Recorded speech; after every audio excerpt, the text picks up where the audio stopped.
ایسے ایسے تانے ملتے ہیں. آپ کے گھر میں پھڈے بہت ہوتے ہیں. میں نے کب کہا میرے گھر میں کوئی پھڈا نہیں ہوتا؟ سب کے گھروں میں سب کچھ ہوتا ہے. ہم بھی یہی گوشت کھاتے ہیں, یہی روٹی کھاتے ہیں. خدا کی قسم یہ پھڈا کر کے ہم زانی سے بہرحال بہتر ہیں.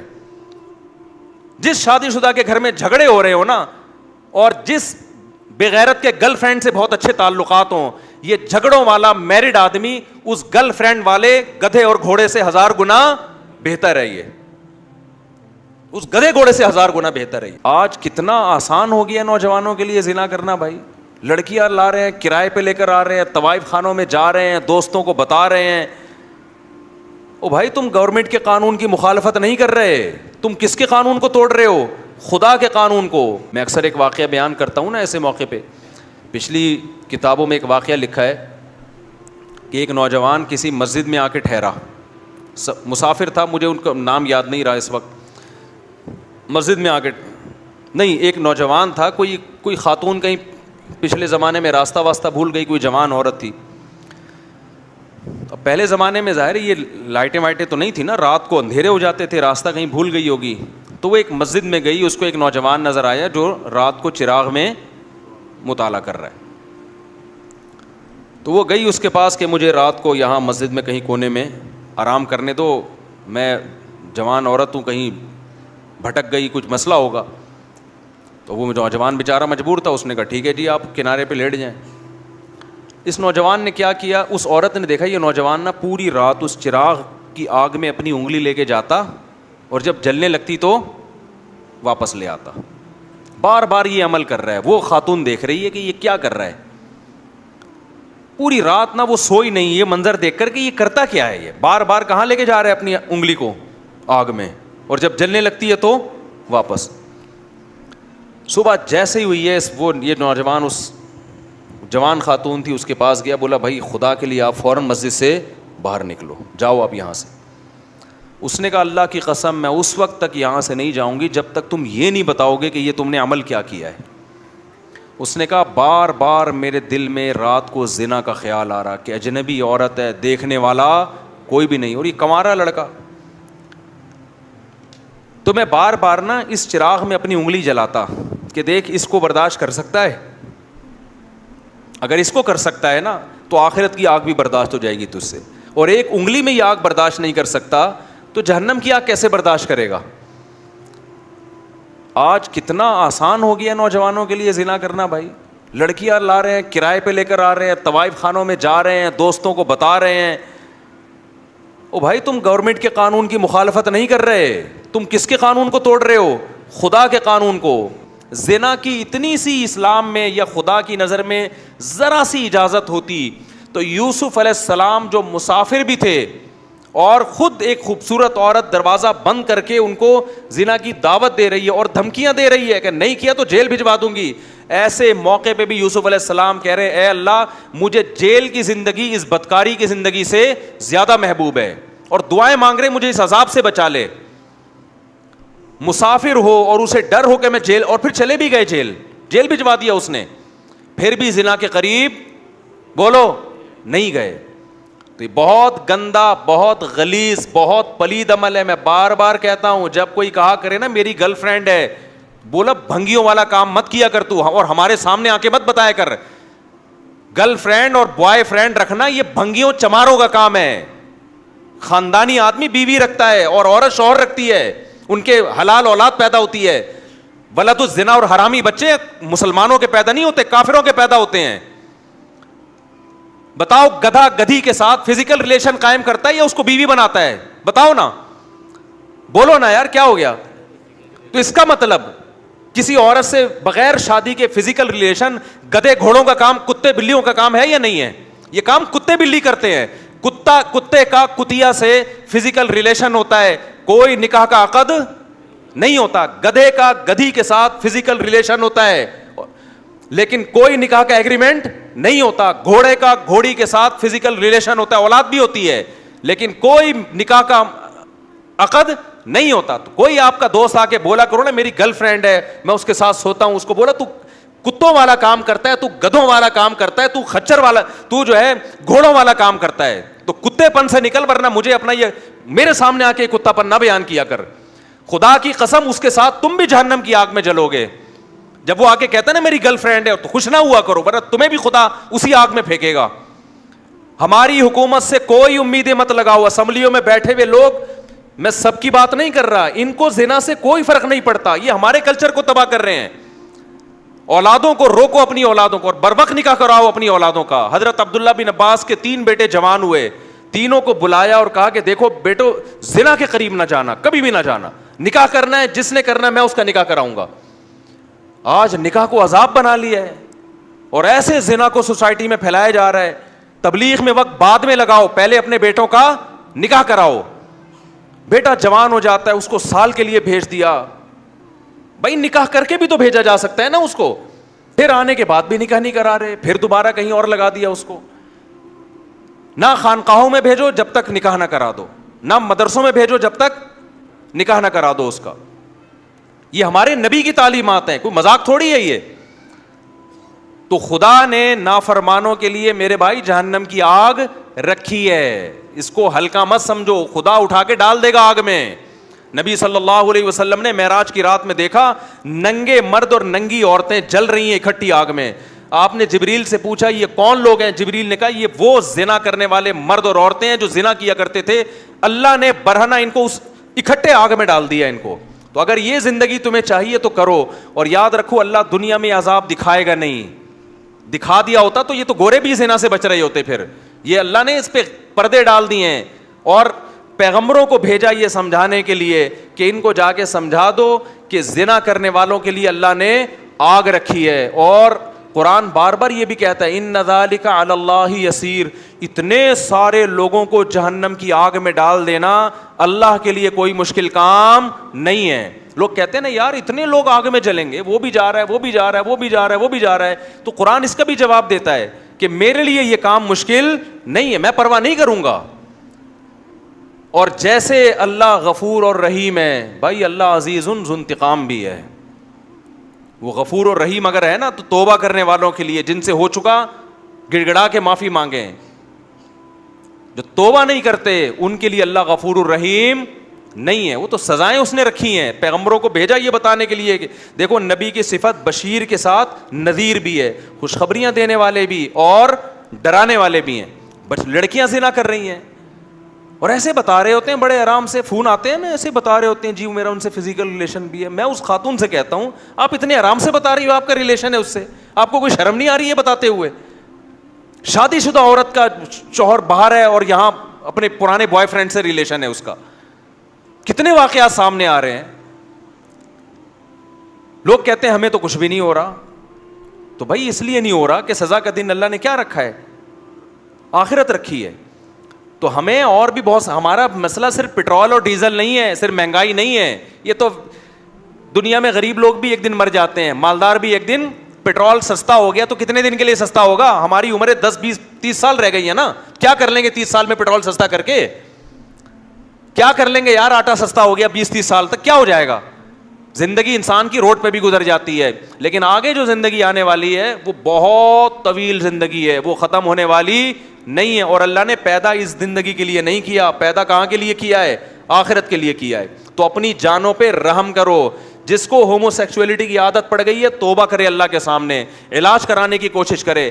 جس کو زنا کی عادت پڑ گئی ہے گڑ گڑائے اللہ کے سامنے, نکاح کرے. بھائی 4 شادیاں کرو, کس نے منع کیا تمہیں؟ مت پوچھو سوسائٹی کیا کہتی ہے اس بارے میں. لوگ مذاق, میرا بہت اب تک مذاق اڑاتے ہیں, شادیوں کی باتیں کرتا رہتا ہے اور لوگوں کو شادیوں کی ترغیب دیتا. اڑانے دو مذاق, میں ذمہ دار ہوں اس کا. مجھے پتا ہے قیامت کے دن مجھے اللہ انشاءاللہ اس پہ نوازے گا. مجھے پرواہ نہیں ہے, میں نے خود بھی کی ہے ایسی کی تیسی سوسائٹی کی. یار جب میں کر رہا تھا مجھے ہار پھول تھوڑی پہنائے جا رہے تھے, مجھے کوئی لڈو تھوڑی پہنائے جا رہے تھے, کھلائے جا رہے تھے. جب میں کر رہا تھا یہ کام مجھے ہر طرف سے گالیاں سننے کو مل رہی تھیں. تو میں گالیاں سنتا رہوں گا اور میں شادیوں کو پروموٹ کرتا رہوں گا انشاءاللہ. میں نہیں ڈرتا کسی سے ان چیزوں میں. مجھے خدا کو جواب دینا ہے بھائی. تو میں آپ سے کہتا ہوں بغاوت کرو اپنے ماں باپ کی. یہ تمہیں زنا, آج ماں باپ, بیٹا زنا کرتا ہے باپ کی پیشانی پہ لکیر نہیں آتی, ایک دفعہ سمجھا دے گا بیٹا ایکچولی ایسا نہ کیا کرو, ہمارا یہ کلچر نہیں ہے, بس اس سے زیادہ نہیں. او بھائی ایک طرف انٹرنیٹ پر گندی چیزیں آ رہی ہیں, ایک طرف سارا لڑکیاں خود آفریں کر رہی ہیں, آپ نہ اس کو نکاح کرنے دے رہے ہو اور زنا پر پابندیاں لگا رہے ہو تو وہ تو بغاوت کرے گا سوسائٹی سے.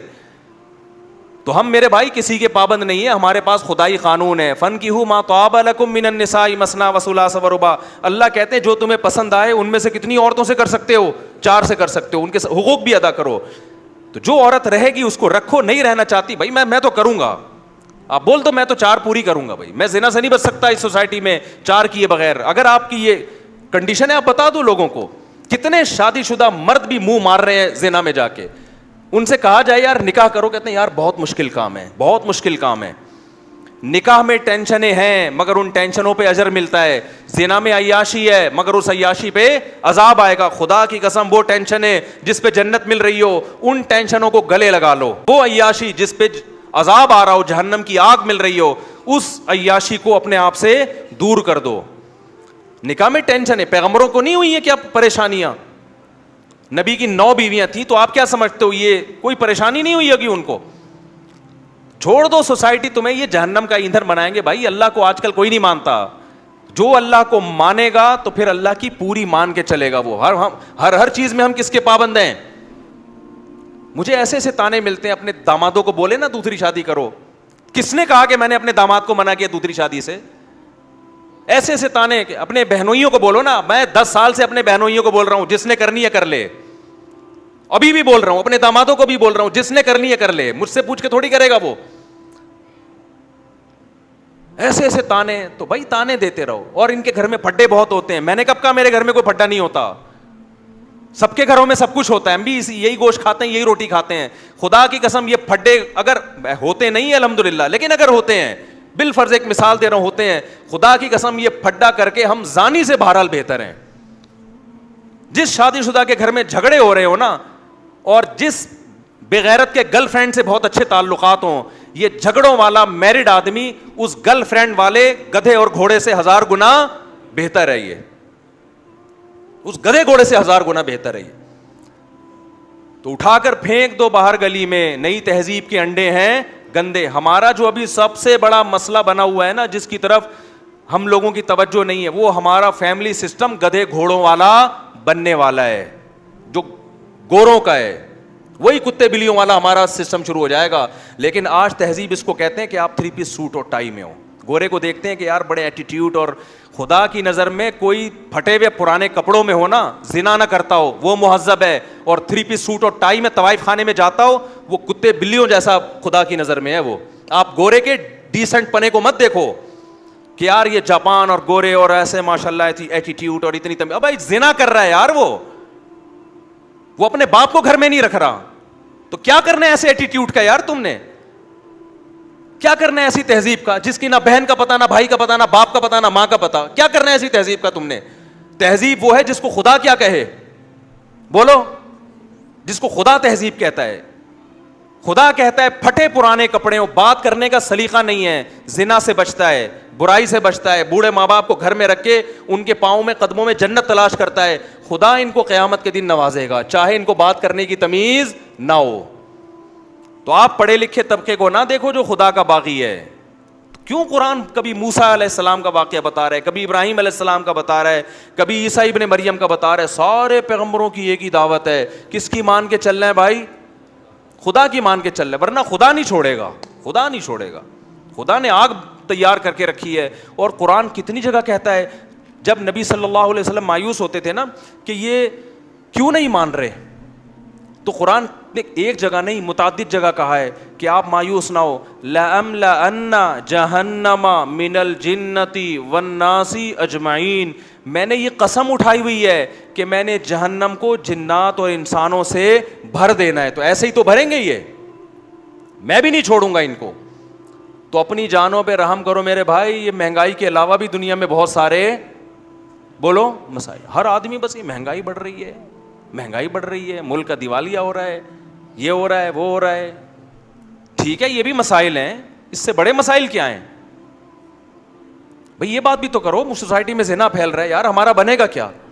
سوسائٹی میں بیٹیاں ماؤں کے سامنے آوازیں اونچی کر کے بات کر رہی ہیں, ہمارا بنے گا؟ یہ باتیں کرنے والے نہ میڈیا پہ ہیں اور نہ گھروں میں یہ باتیں ہو رہی ہیں. غربت ہے, لیکن گھر میں بیٹی ماں کے ساتھ پست آواز سے بات کرتی ہے, یہ گھر کامیاب ہے.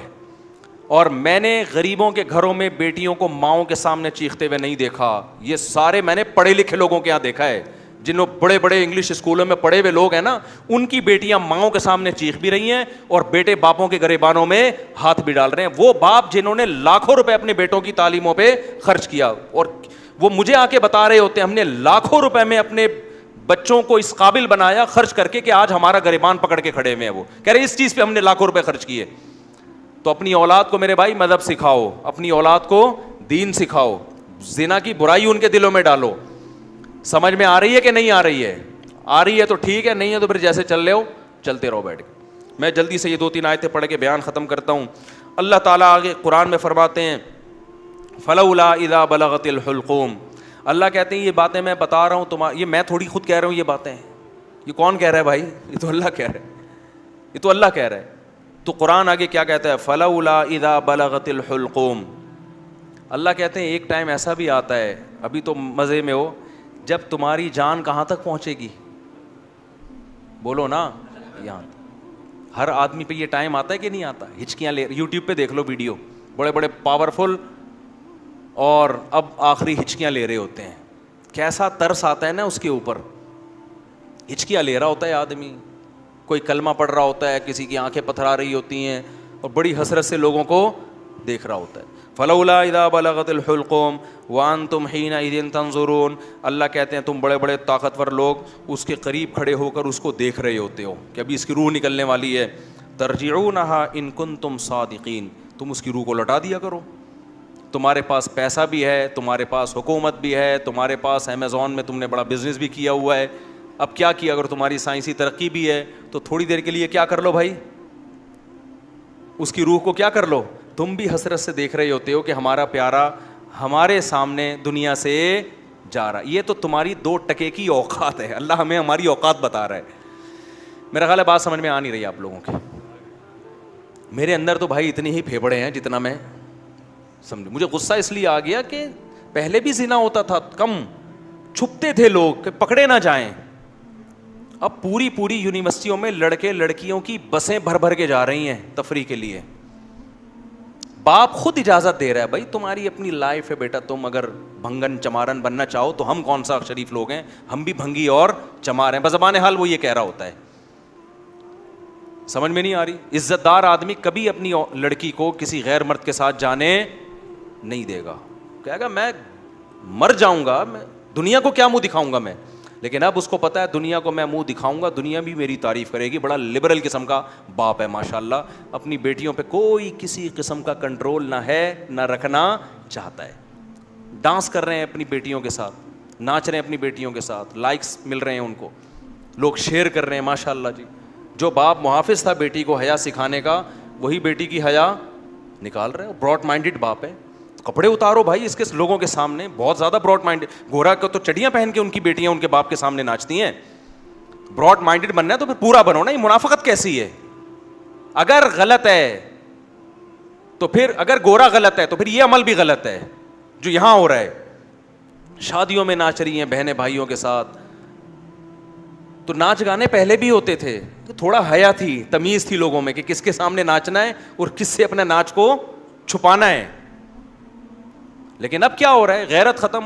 وہی بات ہے جب آخرت پر ایمان ختم ہوگا, جب اللہ کے سامنے جواب دینے کا خوف ہی ختم ہو گیا تو پھر جو چاہے کرتے پھرو. تو قرآن کہہ رہا ہے ایک وقت آتا ہے جب تمہاری جان کہاں پہنچتی ہے؟ حلق میں, اور تم دیکھ رہے ہوتے ہو. وَنَحْنُ أَقْرَبُ إِلَيْهِ مِنْكُمْ. اللہ کہتے ہیں جتنے تم اپنے عزیز کے قریب کھڑے ہوتے ہو نا حسرت سے, ہم تم سے بھی زیادہ اس کے قریب ہوتے ہیں اور اس کی کیفیات کو جانتے ہیں ہم. فلولا ان کنتم غیر مدینین. اللہ کہتے ہیں اگر تم یہ سمجھتے ہو تمہارے اوپر کسی کا کنٹرول ہی نہیں ہے, آزاد ہو, بڑے پاورفل ہو, ترجعونہا ان کنتم صادقین, تو آج اپنی طاقت کا استعمال کرو. یہ تو تمہارا عزیز ہے, تمہارا معشوق ہے, اس کی جدائی تو تم برداشت کر نہیں سکتے, اس کو مرنے سے روک لو. پھر سارے ڈاکٹر عاجز آ جاتے ہیں کہ نہیں آ جاتے؟ سارے ڈاکٹر کیا کہہ دیتے ہیں, بھائی ہمارے بس میں نہیں. میں آغا خان میں تھا, اچانک چیخوں کی آواز آئی نا, اچانک عورتیں مردوں کی چیخوں کی آواز آئی. میں ایک دم ڈر گیا, کیا ہوا؟ پتہ چلا جی ان کے والد صاحب ان کی ڈیتھ ہوئی ہے. آئے تھے تھوڑی دیر پہلے بالکل ٹھیک ٹھاک تھے بستر پہ, اچانک کوئی ہارٹ اٹیک ہوا یا برین ایمری جو کیا ہوا بہرحال, تو وہ ان کو توقع نہیں تھی کہ ہمارا باپ ایسے بھی جا سکتا ہے. تو بچیاں بھی رو رہی ہیں. میں نے کہا یار یہ دیکھو, یہ میں نے ایسے موت کے بہت سارے واقعات دیکھے. گلی میں گزر رہے ہیں, چیخو پکار کی آواز آئی, کیا ہوا بھائی؟ پتہ چلا جی ڈیتھ ہو گئی. کتنے کتنے سال رشتے آپس میں ٹائم گزارتے ہیں اور جدا ہونے میں چند سیکنڈ بھی بولو نہیں لگے, اور پھر روتے 3-4 دن تک ایسے ہیں جیسے بڑا غم ہوا ہے, اور 3-4 دن کے بعد 20-20 30-30 سال پرانے رشتوں کو ایسا بھولتے ہیں جیسے زندگی میں کبھی رہنا نصیب ہی نہیں. یہ ہے وہ دنیا جس کے پیچھے انسان کس کو ناراض کر رہا ہے؟ خدا کو ناراض کر رہا ہے. تو قرآن کہتا ہے اس کی جان لوٹا کے دکھاؤ. فَأَمَّا إِنْ كَانَ مِنَ الْمُقَرَّبِينَ, اللہ کہتے ہیں اب یہ میرے پاس آ گیا ہے, اب یہ تمہاری کسٹڈی سے نکل گیا. اب میں بتاتا ہوں اس کے ساتھ کیا ہونے والا ہے. سمجھ رہے ہو نا؟ اب اس کا خود اپنے اوپر بھی کنٹرول نہیں. اب تک تو یہ تمہارے ساتھ بہت کچھ کر رہا تھا, فلاں کو اوپر چڑھا دیا, فلاں کو گرا دیا, فلاں کو یہ کر دیا, فلاں کو یہ کر دیا, کسی کو گالی دے دی, کسی کو صدقہ خیرات کر دیا, اب تو یہ کر رہا تھا. اب اس کے ساتھ میں کروں گا جو بھی ہوگا. تمہارا بھی کنٹرول ختم اور خود اس کا بھی اپنے اوپر سے کنٹرول ختم. فَأَمَّا إِنْ كَانَ مِنَ الْمُقَرَّبِينَ, اللہ کہتے ہیں یا تو یہ نیک لوگوں میں سے تھا, ساری زندگی اس نے مجھے یاد رکھا, میرے احکام کو فالو کیا. فَرَوْحٌ وَرَيْحَانٌ, تو اس کے لیے خوشبوئیں ہیں, وَجَنَّتُ نعیم, اور خوشخبریاں ہیں ہمیشگی کے باغات کی. وَأَمَّا إِنْ كَانَ مِنْ أَصْحَابِ الْيَمِينَ, دائیں ہاتھ والوں میں سے تھا. فَسَلَامٌ لَكَ مِنْ أَصْحَابِ الْيَمِينَ, اللہ کی طرف سے اس کو سلامتیاں ملنا شروع. ایسے بہت سارے واقعات ہیں اہل اللہ کے کہ موت کے وقت انہوں نے فرشتوں کو دیکھا اور موت کے وقت وہ باتیں کرنے لگے کہ اللہ کی طرف سے ہمیں نیک فرشتے ہماری روح قبض کرنے کے لیے آئے. میں نے بھی ایسے واقعات سنائے ہیں آپ کو پہلے بیانات میں, ابھی بہت وقت ہو گیا تو میں اس کو اسکپ کر رہا ہوں. بہت ایسے واقعات ہیں, شہداء کے بہت واقعات ہیں. میرے والد صاحب نے بتایا کہ ایک قاری صاحب ہندوستان میں قرآن پڑھایا کرتے تھے, ساری زندگی ان کے نا بچوں کو قرآن پڑھانے میں گزری. موت کے وقت نا ان کی جسم سے روشنی کا گولا نکل کے گیا. سب نے دیکھا جتنے لوگ تھے.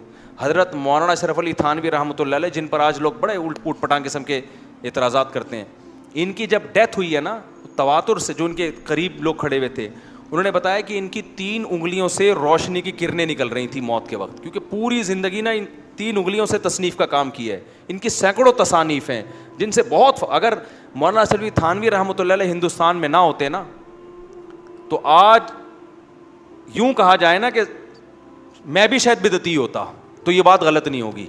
ہندوستان میں جو بدعتوں کو روکنے میں سب سے بڑا کردار ہے وہ مولانا اشرف علی تھانوی رحمۃ اللہ علیہ کا, کیونکہ تصوف میں اتنا غلو ہو گیا تھا کہ 20 قسم کی بدعتیں شامل ہو, پیر پرستی اور تصوف, اس پہ ان کی بہت ساری کتابیں ہیں اور بہت کام کیا انہوں نے, کسی کی ملامت کی پرواہ نہیں کی. تو انتقال کے وقت کیا تھا, کرنیں نکل رہی تھیں ان, ایسے بہت ساری کرامتیں ہوتی ہیں. تو قرآن کہہ رہا ہے فروح و ریحان و جنت نعیم واما ان کان من المکذبین الضالین, اور اگر گمراہ لوگوں میں سے تھا تو اس کو بتا دیا جاتا ہے فنزل من حمیم, تیرا ٹھکانہ کھولتا ہوا پانی ہے جو تجھے پلایا جائے گا, وتصلیۃ جحیم, اور بھڑکتی ہوئی آگ ہے جس میں تجھے داخل کیا جائے گا. آخر میں اللہ اس صورت میں کہتے ہیں ان ھذا لہو حق الیقین, اے لوگو یہ جو باتیں ہم کر رہے ہیں ان کو سیاسی بیان نہ سمجھو, یہ یقینی باتیں ہیں. فسبح باسم ربک العظیم, اپنے رب کی کبریائی بیان کرو جو بہت عظمت والا ہے. تو یہ سورہ واقعہ کا حاصل ہے جو میں نے آپ کے سامنے بتایا. اللہ نے اپنی قدرت کو بیان کیا اور آخرت کی ہولناکیوں کو بیان کیا. تو بھائی طاق راتوں میں خاص طور پر جہاں اپنے لیے یہ کچھ مانگتے ہو نا, اللہ یہ دے دے, یہ دے دے, یہ دے دے, زیادہ حصہ دعاؤں کا جہنم کی پناہ اور جنت کی طلب میں لگایا کرو. کچھ بھی نہیں ہے. قرآن میں جگہ جگہ نا ایک مضمون اللہ نے بہت زیادہ بیان کیا ہے کہ جب آخرت قائم ہوگی نا تو اللہ ان سے پوچھے گا کہ تم لوگ دنیا میں کتنا عرصہ رہے ہو. ابھی تو ہم سمجھتے ہیں نا ایکچولی اتنی لمبی عمر ہے, دنیا میں رہنا ہے, اتنی لمبی عمر. آخرت کے مقابلے میں یہ ایسے لگ رہی ہوگی 1 دن یا آدھا دن. قال کم لبثتم فی الارض عدد سنین, قرآن کہتا ہے ہم ان سے پوچھیں گے بتاؤ تم دنیا میں کتنا عرصہ رہے ہو, تو وہ جواب میں کہیں گے لبثنا یوما او بعض یوم, اے اللہ 1 دن یا آدھا دن. ایک دن رہیں یا آدھا دن. اور قرآن کہتا ہے کہ جب ان کو جہنم میں ڈالا جائے گا نا تو جہنم کے داروغہ ان سے کہیں گے الم تکن آیاتی تتلا علیکم, کیا اللہ کی آیات تم پر پڑھ کے نہیں سنائی جاتی تھیں تمہیں؟ کسی نے اس آگ سے ڈرایا نہیں تھا تم کو؟ تو وہ جواب میں کیا کہیں گے؟ ربنا غلبت علینا شقوتنا, اے اللہ ہمیں ڈرایا گیا تھا لیکن ہماری بدقسمتی ہم پہ غالب آ گئی. جیسے آپ کسی علاقے میں جا رہے ہو نا اور وہاں ڈر ہوتا ہے کہ وہاں کوئی نقصان نہ ہو جائے, پھر بھی آپ چلے جاتے ہو اور پکڑے جاتے ہو, تو لوگ کہیں گے بھائی تجھے بتایا تھا کہ اس گلی میں ڈاکو ہیں, تو جواب میں کیا کہ یار میری قسمت ہی خراب ہے, پتہ نہیں مجھے ہو کیا گیا تھا. یہی کہتے ہیں نا لوگ کہ یار مجھے بتایا بھی تھا غلط ہے لیکن میری قسمت ہی کیا ہے, تو قسمت پہ ڈال دیتے ہیں. تو جہنمی بھی کیا کرے گا ایسے موقع پہ؟ قسمت پہ ڈال دے گا. پھر قرآن کہتا ہے وہ جہنمی کہے گا ربنا اخرجنا منہا, اے اللہ ایک دفعہ تو اس آگ سے ہمیں نکال دے. فَإِنْ عُدْنَا, اگر ہم دوبارہ ان برائیوں کی طرف لوٹے, فَإِنَّا ظَالِمُونَ, تو واقعی ہم ظالم ہوں گے. قرآن کہتا ہے قَالَ اخْسَئُوا فِيهَا, اللہ کہیں گے ذلیل ہو کے پڑے رہو اس کے اندر. وَلَا تُكَلِّمُونَ, مجھ سے کلام مت کرو. کیوں؟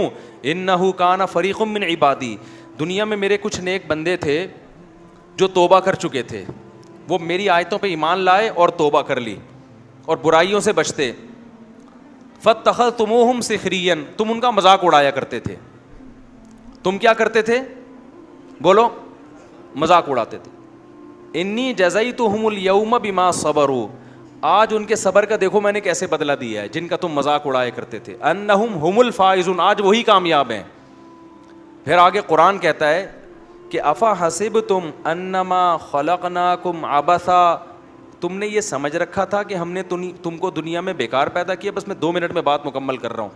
تم یعنی کیسے بے وقوف ہو کہ دنیا میں جب تمہیں جہنم سے ڈرایا گیا تم نے اس کو مذاق سمجھا, تو کیا تم یہ سمجھتے تھے کہ خدا نے تم کو پیدا کر کے ایسے ہی چھوڑ دیا, وہ ویسے ہی بنایا ہے کہ نائٹ کلب میں ناچو, شراب پیو, زنا کرو, ہومو سیکچولیٹی کی طرف جاؤ, ڈرامے دیکھو, فلمیں دیکھو, جو مرضی کرو؟ تو کیا تم نے یہ سمجھ رکھا تھا؟ یعنی یہ تو ایسی عجیب سی بات ہے کہ اس کے لیے تو پیغمبر کے آنے کی بھی ضرورت نہیں ہے. اب آپ بتاؤ جو آخرت کو نہیں مانتا اس سے بولو پھر ہماری زندگی کا مقصد کیا ہے, تو کیا مقصد بتائے گا؟ بتاؤ.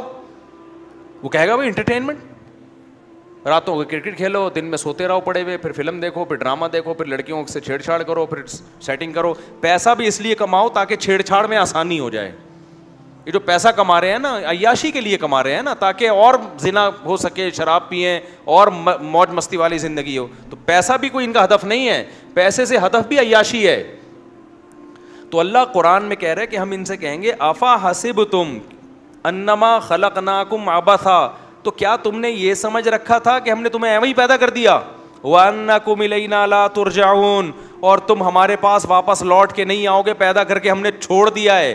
فَتَعَالَ اللَّهُ الْمَلِكُ الْحَقُّ, اللہ کہتے ہیں اللہ اس عیب سے پاک ہے کہ ایویں ہی انسان کو بنائے اور چھوڑ دے کہ جو چاہے کرتے رہو. یہ تو بہت بڑا الزام ہے, اللہ اس الزام سے کیا ہے؟ بری ہے. ایسا مجرم اللہ نہیں ہو سکتا. تو پھر بھائی اس سے زیادہ کوئی وضاحت ہو سکتی ہے اللہ کی طرف سے؟ بولو نا. اس کے بعد بھی کوئی حجت رہ گئی ہے؟ پھر بھی اگر میرے بھائی کسی کی بدبختی آئی بھی ہے نا تو وہ جو مرضی کرے. کیا خیال ہے؟ وہ گرل فرینڈ رکھے, وہ ہومو سیکچولیٹی کی طرف جائے, وہ نمازوں کو ضائع کرے, عورت ہے پردہ کرے نہ کرے, جو مرضی کرنا ہے کرو بھائی. اس کا مطلب کیا ہے کہ دلوں پر کیا لگ گئی ہے؟ مہر لگ گئی. تو جتنے خاص طور پر اعتکاف والے ہو نا اور جتنے لوگ بیان سن رہے ہیں, دیکھو مجھے پتہ ہے کہ ماحول بہت برا ہے, بس میں 2-3 جملوں میں اپنی بات کو سمیٹ رہا ہوں. اس زمانے میں برائیوں کی لت پڑ جاتی ہے لوگوں, انٹرنیٹ پر فحش فلمیں دیکھنے کی عادت پڑ گئی ہے بعض لوگوں کو. یہ 2 قسم کے لوگ ہوتے ہیں, ایک وہ جو دیکھ رہے ہیں مزے اڑا رہے ہیں, جو کیا کر رہے ہیں یار لائف کو انجوائے کرو, زنا بھی کر رہے ہیں مزے اڑا رہے ہیں, اور پتہ نہیں کیا کیا الٹے سیدھے کام ہو رہے ہیں, مزے اڑا رہے ہیں. ایک وہ ہیں جو یہ کر تو رہے ہیں لیکن ساتھ ساتھ خدا سے ڈر بھی رہے ہیں. سمجھ میں آ رہی ہے بات کہ نہیں آ رہی؟ کہ یار میں یہ غلط کر رہا ہوں. مجھے معلوم ہے بہت لڑکے فحش فلمیں دیکھتے ہیں پھر آ کے روتے ہیں کہ یار مفتی صاحب ہم چاہتے ہیں عادت چھوٹ جائے مگر چھوٹ نہیں رہی ہے. ہمیں پتہ ہے یہ غلط کام ہے, زنا غلط کام ہے, ہم چاہتے ہیں عادت چھوٹ جائے, چھوٹ نہیں رہی ہے. تو یہ دوسرا طبقہ ہے جو برائی کو برائی سمجھ کے کر رہا ہے, اس پہ خوش. بولو یار سب, میرا بھی تو گلا ہے نا, میں بھی تو گھنٹے سے چیخ رہا ہوں, اور ابھی میرا ایک اور بیان بھی آگے جا, تو جب میں چیخ رہا ہوں تو تھوڑا سا آپ بھی چیخ لو. گھر میں جا کے جیسے بات کرتے ہو نا بیوی سے, ایسے یہاں بیٹھ کے چیخا کرو بیٹھ کے. تو دو قسم کے گناہ ہیں, گناہ گار لوگ ہیں. ایک ہیں جو ان گناہوں میں مست ہیں, اور مذاق اڑاتے ہیں, ابے مولویوں نے پابندی ہے, ابے یہ کچھ تو اور وہ بیہودہ الزامات لگا رہے ہوتے ہیں. دوسرا وہ گناہ گار ہے جو گناہ کر رہا ہے لیکن اس کو احساس ہے کہ یہ اچھا کام, بولو نہیں, اس کو احساس ہے کہ میں غلط کر رہا ہوں, اور اس احساس اتنا کہ وہ چاہتا ہے کہ میں چھوڑ دوں, وہ چاہتا ہے کہ میں چھوڑ دوں. تو اس کے لیے بھی اللہ کی طرف سے رحمت ہے کہ جو چاہتا ہے نا, چاہنے میں سیریس ہو, وہ ٹوپی ڈرامے والا چاہنا نہ ہو. ایک چاہنا یہ ہوتا ہے کہ میں پہلے اچھی طرح گناہ کر لوں, جب 55 سال کا ہو جاؤں گا تو چھوڑ دوں گا میں. جب دانت ہی نہیں بچیں گے تو بادام کھانے کی سے توبہ کی تجھے ضرورت کیا ہے بھائی؟ گناہ سے توبہ اس وقت ہے جب گناہ کا جذبہ ہو. 55-60 میں تو کیا کرے گا تو, کیا تیر مار لے گا؟ تو یہ جو گناہ کی ہماری قسم ہے نا کہ چاہتا ہے مگر پھر بھی ہو رہا ہے, اگر یہ چاہتا ہے تو دیکھو اس کو چھوڑنے کے کچھ نسخے ہیں, وہ نسخے اختیار کرنے پڑیں گے. اگر کر رہے ہو اس کا مطلب واقعی چاہتے ہو. اور یہ میں مانتا ہوں کہ بعض گناہوں کی لت پڑ جاتی ہے, وہ ایک دم سے نہیں چھوٹتے, توبہ کر کے بھی بعض دفعہ ہو جاتے ہیں وہ گناہ. لیکن جو اولو العزم لوگ ہیں نا, وہ ایک دفعہ توبہ کرتے ہیں اور ایسا اپنی زندگی سے اس کو نکالتے ہیں کہ دوبارہ اس کی طرف کبھی نہیں لوٹ. ایسے مضبوط لوگ بھی ہیں لیکن ایسے بھی بیکار لوگ بھی ہیں. ادھر توبہ کی پھر ہو گیا, پھر توبہ کی پھر ہو گیا, پھر توبہ کی پھر گناہ ہو گیا, پھر توبہ کی. تو ایسے لوگ 2 بلکہ 3 کام پابندی سے کریں. 3 کام جو چاہتے ہیں, جو نہیں چاہتے ان کا تو اللہ میاں نے بتا دیا کہ تمہارا تو بیڑا غرق ہونے والا ہے. لیکن جو چاہتے ہیں نا, انہوں نے 3 کام کرنے ہیں. یہ 3 کام کریں گے تو یہ اس کی علامت ہے کہ واقعی یہ چاہتے ہیں. ایک آدمی ڈاکٹر کے پاس جائے کہ میں سگریٹ چھوڑنا چاہتا ہوں لیکن لت پڑ گئی ہے, جب نہیں ملتی تو جسم ایسے ہوتا ہے, تو ڈاکٹر اس کو طریقے بتائے گا نا. ڈاکٹر کے پاس گیا بھی اس لیے کہ واقعی چاہتا ہے یہ. اب توبہ تو کر لی لیکن جب سگریٹ کی طلب ہوگی تو دل چاہے گا نا, تو جسم ٹوٹے گا. تو ایسے ہی بعض گناہ ایسے ہیں جن کی باڈی کو عادت پڑ جاتی ہے. ہینڈ پریکٹس ہو گیا, انٹرنیٹ پر فحش فلمیں دیکھنا, شراب, زنا, اس کی عادت کس کو پڑ جاتی ہے؟ باڈی کو. پھر باڈی چاہتی ہے کہ یہ ہو. اصل علاج تو یہ کہ چھوڑ دو. جب چھوڑو گے تھوڑے دنوں میں باڈی چاہنا, بولو, ختم. کیونکہ عادت بھی تو آپ نے کر کر کے ڈالی ہے نا, تو چھوڑ کے چھوٹ جائے گی یہ.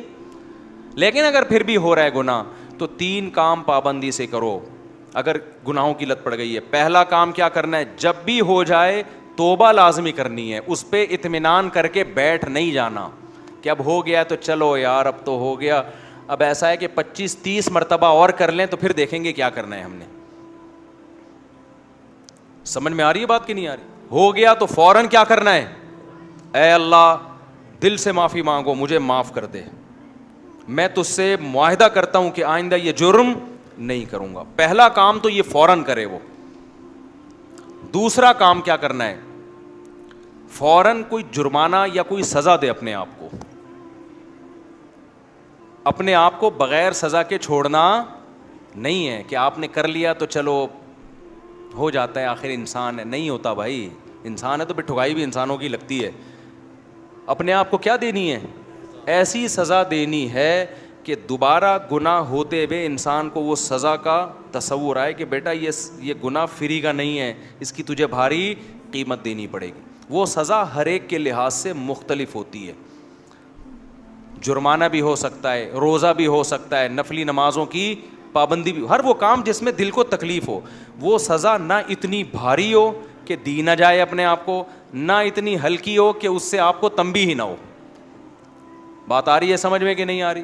بعض لوگوں کے لیے 1 روزہ رکھنا بھی بہت مشکل ہے, تو وہ سزا میں 1 روزہ ہی رکھ لیں کہ جب گناہ ہوگا اگلے دن 1 روزہ لازمی رکھنا ہے.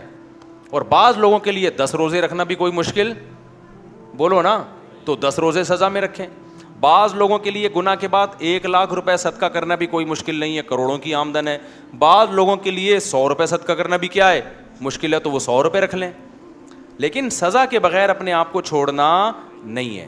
یہ کتنے کام ہو گئے؟ 2. اس کو میں مزید تھوڑا سا ڈیٹیل سے بتاتا ہوں. تیسرا کام ہے دعا. دعائیں نہیں چھوڑو, خوب اللہ سے گڑ گڑا کے مانگو اور مانگتے رہو, اللہ اس غلیظ پلید گناہ سے میری جان چھڑا دے.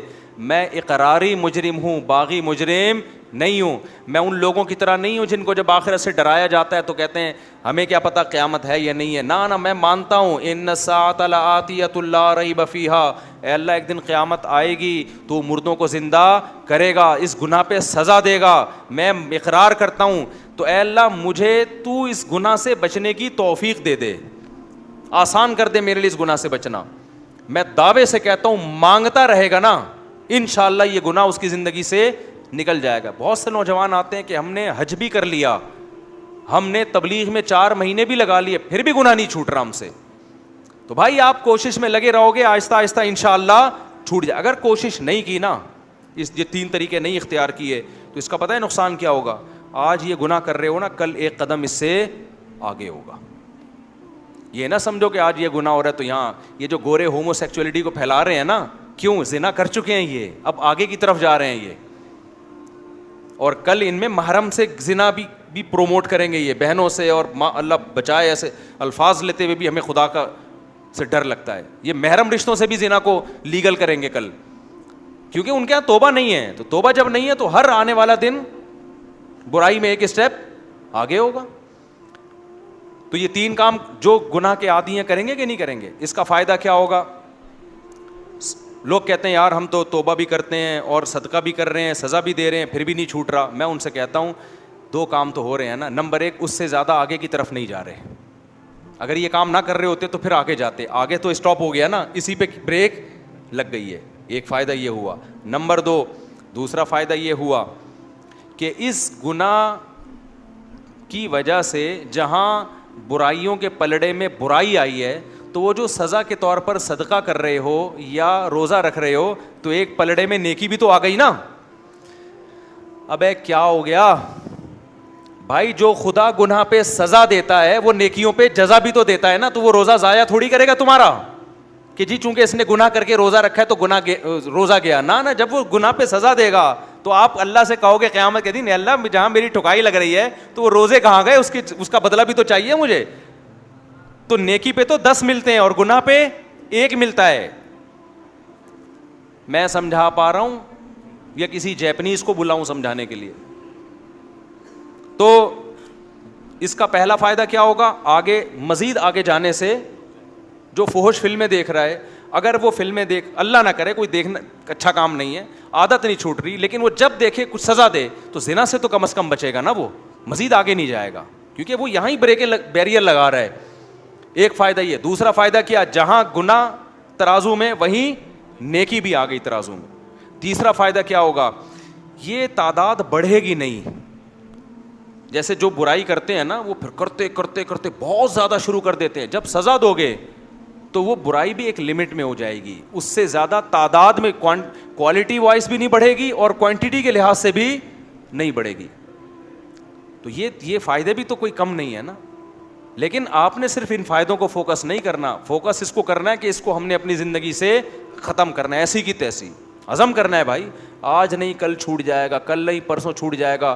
لیکن شیطان مایوس کراتا ہے, شیطان کہتا ہے تیرے بس کا کام نہیں ہے, تو نے صدقے بھی دے لیے, تو نے توبہ بھی کر لی, پھر بھی ہو جاتا ہے چھوڑ یار بس. نا نا نا نا نا نا نا بھائی, جس دن آپ نے کہہ دیا نا بس میں اب اس پہ راضی ہوں, تو اللہ کہے گا اس کا مطلب تو جہنم میں جانے پہ راضی ہے. اگر لڑتے لڑتے زندگی گزر گئی نا, بخشش کے پھر بھی چانس ہیں. اللہ کہے گا لگا ہوا تھا کوشش میں, تو چل جو تو نے کیا وہ تو نے کیا, کچھ میں بھی تو غریبی لگاؤں گا نا. سمجھ میں نہیں آ رہی بات؟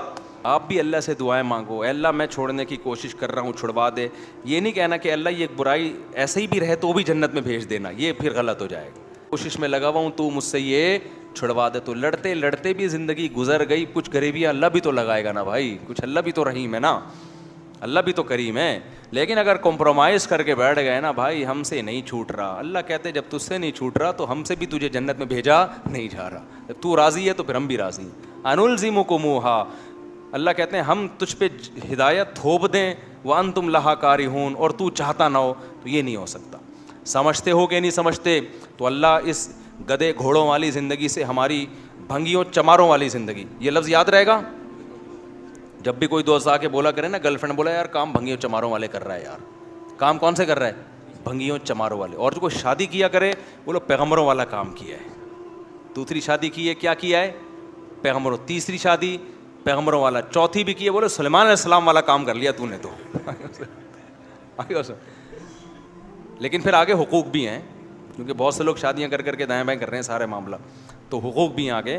تو حقوق تو ادا کرنے کی نیت ہی سے کرتا ہے نا آدمی جو نکاح کرے گا. پھر بھی بہت سے لوگ ہیں حقوق ادا نہیں کرتے, تو بھائی میں اس کا ذمہ دار نہیں ہوں, وہ میرے سے پوچھ کے ظلم نہیں کر رہے, وہ خود ہی کر رہے ہیں. تو اللہ ان سے قیامت کے دن پوچھ لے گا. نبی نے فرمایا جس کی 2 بیویاں تھیں, عدل نہیں کیا, آدھا دھڑ اس کا فالج زدہ ہوگا قیامت کے دن. تو حلال کو فروغ دو یار, سوسائٹی میں پھیلاؤ, ایسی کی تیسی کرو. نوجوان آدمی تو, نوجوان میں تو یہ صلاحیت ہوتی ہے, اس کو کہیں بم رکھنے کا کہہ دو, بم رکھ کے آ جائے گا. یہ جتنے بم دھماکے ہوئے ہیں یہ سارے نوجوانوں نے تو کیے نا. لیکن جب اس کو دوسری شادی کا بولو کہ یار کیسے یار سوسائٹی میں اس سے کہتا ہوں یار اگر کوئی تجھے برین واش کر کے بم رکھوا دیتا نا, تو برین واش ہو جاتا, حوروں کی لالچ میں بم رکھ کے آ جاتا. تو وہ ایک آدمی کو کسی نے حوروں کی لالچ دی کہ تو فلاں جگہ بم رکھ دے, مرے گا تو حوریں ملیں گی. ہوتا تھا نا, وہ برین واش کر دیتے ہیں غلط لوگ. تو اس نے کہا چلو شاید ویسے تو مل نہیں رہی, شاید ویسے مل جائے. اس نے بم رکھا, بم پھٹا, فدائی حملہ کروایا نا, تو بم پھٹا تو یہ مرا نہیں, بے ہوش ہو گیا. اب یہ سمجھ رہا ہے کہ میں مر گیا ہوں. تو جب ہسپتال میں گیا تو کالی کالی چڑیل جیسی نرسیں اس کے ارد گرد کھڑی ہوئی تھیں, اور پولیس والے بھی تھے کہ ان کو تو اریسٹ کرنا تھا اس کو. جیسی ہوش میں آئے تو جیسے اس کی آنکھ کھلی نا, ایک چڑیل کا ہاتھ پکڑ کے بولتا ہے باقی حوریں کدھر ہیں؟ باقی حوریں. تو یار تمہارے اندر اتنی ہمت ہے کہ تم حوروں کی لالچ میں پھٹ سکتے ہو, جو کہ غلط ہے, تو نکاح کیوں نہیں کر سکتے یار حلال کی طرف جانے کے لیے, تاکہ سوسائٹی میں نکاح کو پروموٹ. عورتیں بھی زنا سے بچیں گی, اس سے لڑکیاں بھی بچیں گی زنا سے. وہ ان کے بھی بیڑا غرق ہو رہا ہے عورتوں کا, ان کا بھی بیڑا غرق کیا ہوا ہے, نہ اپنا فائدہ نہ عورت کا فائدہ, بس سوسائٹی کو خوش کرنے کے لیے. تو چھوڑا یار, سوسائٹی کے خول سے باہر نکلو, اپنے جائز حقوق کے لیے لڑو. تو یہی تو جائز حق ہے. اور کون سے حقوق ہیں؟ پیٹرول ہمارے کہنے سے سستا نہیں ہوگا, وہ مہنگا اور ہوگا. ابھی تو سعودی عرب نے کرنسی لینا ہی چھوڑ دی ہے. میں سعودی عرب گیا تو وہ کہہ رہے ہیں یہ کیا لے کر آیا بھائی تو, پاکستانی کرنسی کو کہ دنیا میں لے ہی نہیں رہا یار. پہلے ہم یہاں سے ڈالر خریدتے ہیں, ڈالر لے کے وہاں جاتے ہیں, پھر ڈالر میں ریال میں چینج ہوتا ہے. اب تھوڑے دنوں میں ہم ٹماٹر لینے جائیں گے بوری میں پیسے لے کے جائیں گے ٹماٹر لے کے, وہ 1 ٹماٹر دے گا ہم کو اس سے. تو بھائی یہ ہمارے کنٹرول میں نہیں ہے. جو ہمارے کنٹرول میں کرنے کا کام ہے وہ ہم کر لیں. آپ 4 شادیاں بھلے نہ کرو, خدا کے لیے زنا سے تو بچو نا یار. سوسائٹی میں روکو اس عمل کو, اور یاد رکھو تھوڑے لوگ ہی اب بچیں گے, کیونکہ سوسائٹی خرابی کی طرف جا رہی ہے. تھوڑے لوگ ہی ہیں, تو قرآن کہتا ہے وقلیل من عبادی الشکور, تھوڑے لوگ ہی میرے شکر گزار ہوتے ہیں. تو آپ اپنے آپ کو, اپنی اولادوں کو, اپنے گھر کی بیٹیوں کو, بہنوں کو, بچیوں کو بچاؤ اس عمل سے. اللہ تعالی ہم سب کو عمل کی توفیق عطا فرمائے. مجھے آگے بھی کہیں جانا ہے, دیر ہو جائے گی. سبحانک اللہم وبحمدک اشہد ان لا الہ الا انت نستغفرک ونتوب الیک. اور رہا یہ مسئلہ شادیاں کرتے ہیں اور یہ لڑکیوں کی جو ہے نا وہ جلدی آج ایک نے ریکارڈ کروایا تھا میرے خلاف کلپ کے, یہ لوگ چھوٹی چھوٹی بچیوں کو شادیوں کی ترغیب دیتے ہیں. چھوٹی چھوٹی بچیوں کو شادیوں کی کیا کرتے ہیں؟ ترغیب دیتے ہیں. بچی جب بالغ ہو جائے تو آپ چھوٹی کہہ رہے ہو. بالغ کا مطلب بلوغت پہنچ گئی, کہاں؟ اپنی جوانی کو پہنچ گئی. آپ کو یہ بھی نہیں پتا کہ بچی بڑی کب ہوتی ہے چھوٹی کب ہوتی ہے. اس کے پاس بھی آپ کے پاس کوئی کرائٹیریا, کوئی معیار ہے ہی نہیں. آپ یونائٹڈ نیشن سے قانون لیتے ہو. یونائٹڈ نیشن نے جس کو کہہ دیا بچی بڑی ہو گئی تو وہ بڑی ہو گئی. اور یاد رکھو بچے کے بڑے اور چھوٹے ہونے میں دنیا میں بہت سارے ملکوں کے قوانین ہیں. کسی ملک میں 16 سال کی لڑکی کو نکاح کی اجازت ہے, ان کے خیال میں 16 سال کی بچی کیا ہو گئی ہے؟ بڑی ہو گئی. کسی ملک میں 18 سال کا ہے, ان کے خیال میں 18 سال کی بچی کیا ہو گئی؟ بڑی ہو. کسی ملک میں 14 سال کا ہے. اس کا مطلب کہ یہ خود آپس میں متفق نہیں ہے. تو اسلام نے جو بات کی ہے نا بچی بڑی کب ہو گئی, اسلام نے کہا جب مینسز شروع ہو گئے. اس کا مطلب وہ لڑکی سے عورت بن گئی ہے, اب وہ بالغ ہو گئی ہے. آپ جو بات کرتے ہیں وہ نیچر کے اگینسٹ. اور جب وہ اس میں مینسز آنا شروع ہو گئے تو اس میں سیکسول ڈیزائرز پیدا ہو گئی ہیں. جب ہو گئی ہیں تو اسلام کہتا ہے نکاح کراؤ. آپ اسے نکاح سے روک کے آپ اس پہ ظلم کر رہے ہو, لیکن آپ نے اپنے ظلم کو عدل کا نام دے دیا اور اسلام کے عدل کو کیا کہہ دیا؟ ظلم قرار دے دیا. تو یہ ان کی ایک بات ہے, گھما گھما کے اسلام کم عمر بچیوں کی شادیوں کی ترغیب دیتا ہے. اسلام کیا کرتا ہے؟ میں سن رہا ہوں نا آج کل ان کو, تو ہر آدمی کا ایک ہی, کم عمر بچیوں پہ ظلم, شادیاں کم عمر بچیوں پہ, اور بیچاروں کو کچھ ملتا ہی نہیں ہے. اسلام نے لڑکی کے بالغ ہونے کے بعد اس کی شادی کی ترغیب دے کے اس پہ ظلم نہیں کیا, بلکہ اس کی خواہشات کا, بولو نا, انتظام کیا ہے کہ اس کی خواہش پوری ہونی چاہیے. یہ ظلم نہیں ہے, یہ عین عدل ہے. اور آپ نے لڑکے کو لڑکے کے ساتھ حرام تعلق رکھنے کی اجازت دے کے نکاح کا دروازہ, بولو نا بھائی, بند کر دیا. عورت ترسے گی آدمی کے لیے, جیسے لوط علیہ السلام کی قوم میں عورتیں ترس رہی تھی کہ کوئی آدمی ہم سے نکاح کرے, اور آدمیوں کو عادت کس کی پڑ چکی تھی؟ آدمیوں کی. تو یہ عورتوں پہ ظلم تھا یا نہیں تھا؟ ایک دوسرے کے لیے قدرت نے بنایا, وہ نہیں مل رہے آپس میں, اس کو عیاشی سے تعبیر کر رہے ہیں, اور جس کے لیے بنایا نہیں اس سے ملنے کو انسانی حقوق اور انسانی آزادی کے نام سے تعبیر کر رہے ہیں. اللہ کا بڑا فضل ہے, اللہ نے ہمیں مسلمان پیدا کر دیا, اللہ کا بڑا فضل ہے, ورنہ ہم بھی آپ کی طرح ہوتے. کیا ہوتے خود سوچ لیں. اللہ کا بڑا فضل, اور اس گند کو ہم حلال کر کے کھا رہے ہوتے. کمال کی بات یہ ہے. تو یہ تو اللہ کا بہت بڑا احسان ہو گیا بھائی, اللہ نے ہمیں مسلم پیدا کر دیا, ہمیں اس آزمائش سے بچا لیا اللہ نے.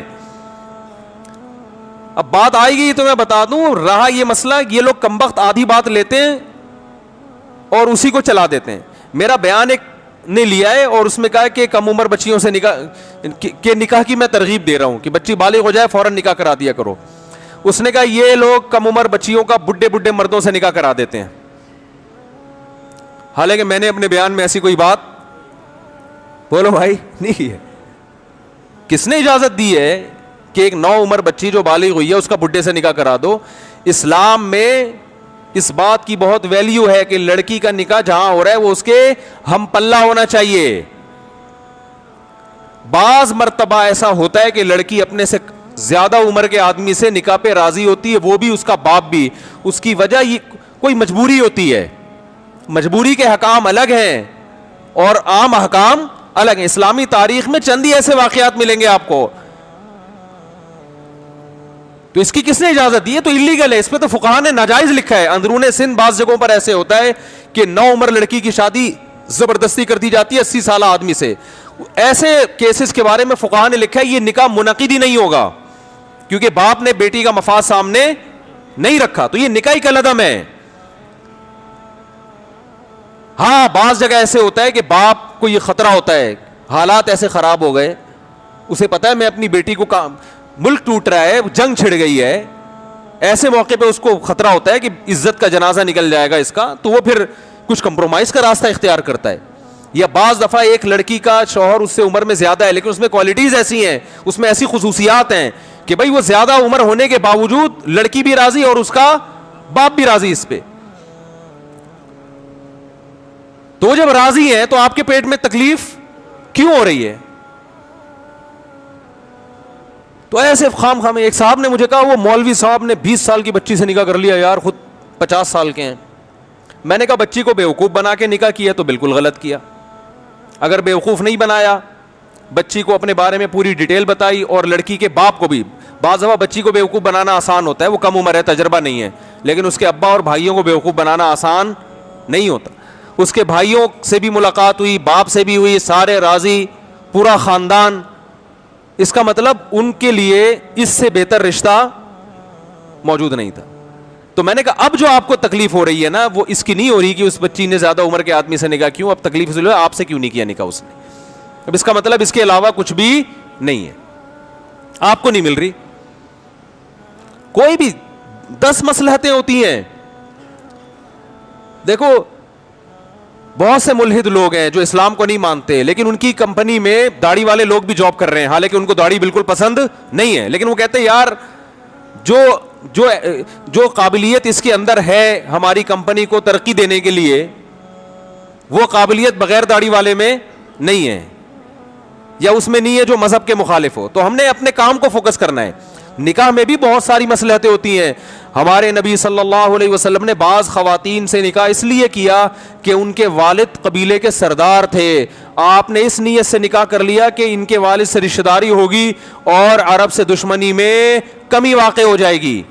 اس لیے بھی تو نکاح ہوتا ہے. بعض دفعہ اس لیے نکاح ہوتا ہے کہ آپ کے بچے چھوٹے ہیں, آپ کو کوئی میچور خاتون چاہیے اپنے بچے سنبھالنے کے لیے. آپ بڑی عمر کی عورت سے نکاح کرتے ہیں جو میرے بچوں کو سنبھال لے, اس میں آپ کو 20 سال کی نہیں چاہیے ہوتی. تو بہت ساری مصلحتیں ہوتی ہیں. تو جہاں یہ مسئلے مرد دیکھتا ہے کہ میری بہت سی مصلحتیں ہیں, وہاں بعض دفعہ لڑکی اور اس کے باپ بھی دیکھ رہا ہوتا ہے کہ ایک چیز تو میں چھوڑ رہا ہوں, عمر پہ کمپرومائز کر رہا ہوں, لیکن دوسرے بہت سے فائدے مجھے یہاں حاصل ہو رہے ہیں. اب چونکہ آپ کے ہاں چونکہ نکاح کا یہ جو ملحد لوگ ہیں ان کے ہاں نکاح کا سیٹ اپ ہی نہیں ہے, درندوں کی طرح, جانوروں کی طرح جس عورت کو چاہو جب چاہے استعمال کر کے ٹیشو پیپر کی طرح پھینک دو ڈسٹ بن میں, تو آپ کو یہ باتیں سمجھ میں نہیں آئیں گی. تو اتنا زیادہ اسلام کے خلاف پروپیگنڈا ہو رہا ہے, اتنا. اور کمال کی بات یہ کہ جتنا پروپیگنڈا ہوتا ہے الحمدللہ ہمارا ایمان بڑھتا ہے کہ ان بیچاروں کے پاس کوئی ڈھنگ کی کرنے کی بات ہے ہی نہیں. اس کا مطلب ہے کہ ان کو بھی اسلام میں کوئی فالٹ نظر نہیں آتا. کوئی ہوتا تو بتاتے نا. وہ پھر گھما کے نبی صلی اللہ علیہ وسلم نے امی عائشہ سے نکاح کیا اتنی کم عمری میں, جن سے کیا ان کو اعتراض تھا.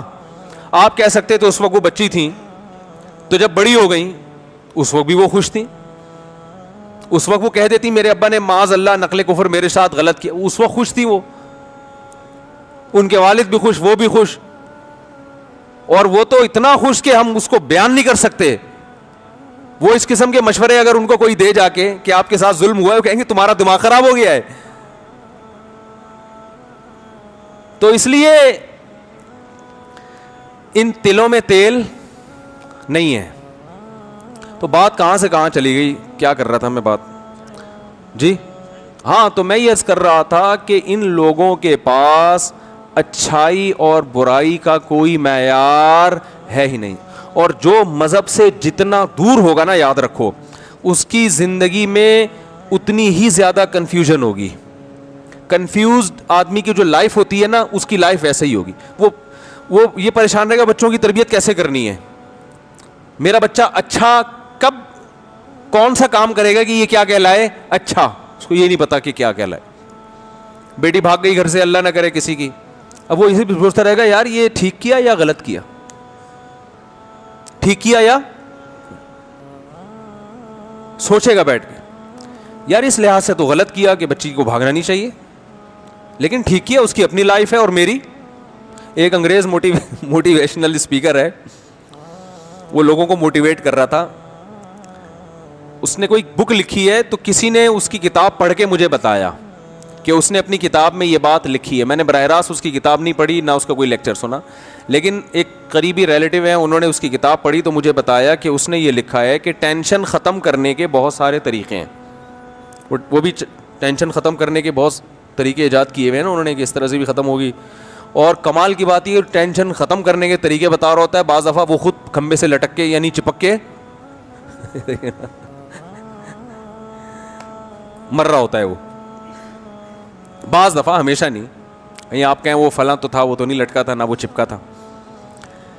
تو اس نے کہا ٹینشن ختم کرنے کا ایک بہت یعنی پہلا اصول یہ ہے کہ آپ یہ دیکھو کہ جس بات کی وجہ سے آپ کو ٹینشن ہے وہ آپ کی ٹینشن ہے بھی یا نہیں ہے. یعنی ایسا تو نہیں خام خواہ میں دوسرے کی ٹینشن آپ نے اپنے سر لی ہوئی ہے. اور اس میں مثال دی بیٹی کی شادی. گورا مثال کیا دے رہا ہے کہ آپ اگر بیٹی کی شادی کی ٹینشن سے پریشان ہو تو پہلی بات یہ ہے کہ یہ بیٹی کی ٹینشن ہے, یہ آپ کی ٹینشن آپ نے بلا وجہ اپنے سر لی ہوئی ہے. یہ تو اس کا کام ہے بھائی, تو نے شادی کرنی ہے. کیا خاندانی حل بتایا کہ نہیں بتایا, سبحان اللہ. تو اور ہمارے ہاں زیادہ تر سنا انہی کو جاتا ہے, موٹیویشنل اسپیکرز کو. کہتے ہیں گورا ہے یہ زبردست موٹیویٹ کرے گا, اور بھائی جان یہ تمہارے دلوں سے تمہاری بیٹیوں کی ٹینشن نکال دے گا. اب دیکھو انہوں نے چونکہ معاشرے کو سیدھا نہیں کر سکتے, وہ ان کو پتا ہے کہ اگر میں یوں کہوں کہ بیٹی کی ٹینشن لو لیکن اس کا حل یہ ہے, تو دنیا میں کسی کا باپ بھی یہ ٹینشن حل نہیں کر سکتا, کیونکہ جب آپ حل کی طرف جاؤ گے آپ اس حل کو آپ تو مانو گے, آپ کی بیٹی نہیں مانے گی, وہ کہے گی ابا ٹاٹا جا رہی ہوں میں. تو ان کو پتا ہے بیٹی کو کنٹرول میں لانا اس معاشرے میں کسی کے باپ میں دام نہیں ہے, لہذا انہوں نے ٹینشن ختم کرنے کا بہترین طریقہ بتایا کہ جو بیٹی کی ٹینشن ہے وہ بیٹی کو رہنے دو, وہ آپ نہ لو. یہ زیادہ تر موٹیویشن ہمارے ہاں یوٹیوب کے ذریعے ہمارے ملک میں کیا ہو رہی ہے, ٹرانسفر, اور اس سے ہمارا کلچر تباہ ہو رہا ہے, صرف اس بیس پہ کہ انگریز موبائل اچھا بناتا ہے, انگریز گاڑیاں اچھی بناتا ہے, انگریز نے جو ہے نا وہ چاند پہ قدم رکھ لیا, تو اب ساری چیزیں کس سے لینا شروع کر دیں. بھائی انگریز موبائل اچھا بنائے گا, انگریز دکانیں اچھی بنائے گا, انگریز بزنس اچھا بنائے گا, انگریز انسان اچھا نہیں بنائے گا. انسان اچھا تو اسلام ہے جس کے لیے اللہ نے قرآن نازل کیا ہے. قرآن سائنس کی کتاب نہیں ہے, اور قرآن نے دعویٰ بھی نہیں کیا کہ یہ کوئی سائنس کی کتاب ہے. قرآن نے دعویٰ کیا ہدی للمتقین, جو لوگ ہدایت حاصل کرنا چاہیں گے, گائیڈنس چاہیں گے کہ زندگی کیسے گزاری جائے, اچھا انسان کیسے بنا جائے, ان کو گائیڈنس کہاں سے ملے گی, قرآن سے ملے گی. انگریز کو بھی, جاپانیوں کو بھی, فرانسیسی کو بھی, مسلمان کو بھی اچھا انسان بننے کی گائیڈنس قرآن کے علاوہ آپ کو کہیں سے نہیں ملے گی. اب بات یہاں سے چل رہی تھی کہ یہ اپنی لائف میں کنفیوز ہوتے ہیں, ساری زندگی ٹھوکریں کھاتے رہتے ہیں, ان کو پتہ ہی نہیں کہ بچی گھر سے معاذ اللہ بھاگ گئی ہے, اللہ نہ کرے, تو یہ اچھا کام ہوا ہے کہ کیا ہوا ہے, برا ہوا ہے. تو ان کو یہی نہیں پتہ چلتا, کسی چیز میں ان کے پاس کوئی معیار نہیں ہے. شراب پینا اچھا کام ہے کہ نہیں ہے اچھا کام, نہیں پتہ ان کو. تو میں واقعہ بتا رہا تھا, یہ پھر دوبارہ اس طرف آتا ہوں میں جلدی سے. وہ ہمارے ایک جاننے والے تھے, بہت ہی لبرل ٹائپ کے آدمی نا تھے, تو ہیں بھی تھے کیا ہیں, ان کو نہیں پتہ چلے گا ان کے بارے میں بات ہو رہی ہے. وہ مولویوں کو سنتے ہی نہیں ہے بالکل, ان کو مولوی کے لفظ سے چڑ ہے, حتیٰ کہ کسی کی چھوٹی چھوٹی داڑھی بھی ہو نا اس سے بھی چڑ ہے ان کو کہ چھوٹی چھوٹی کیوں رکھی ہوئی ہے ایسے. تو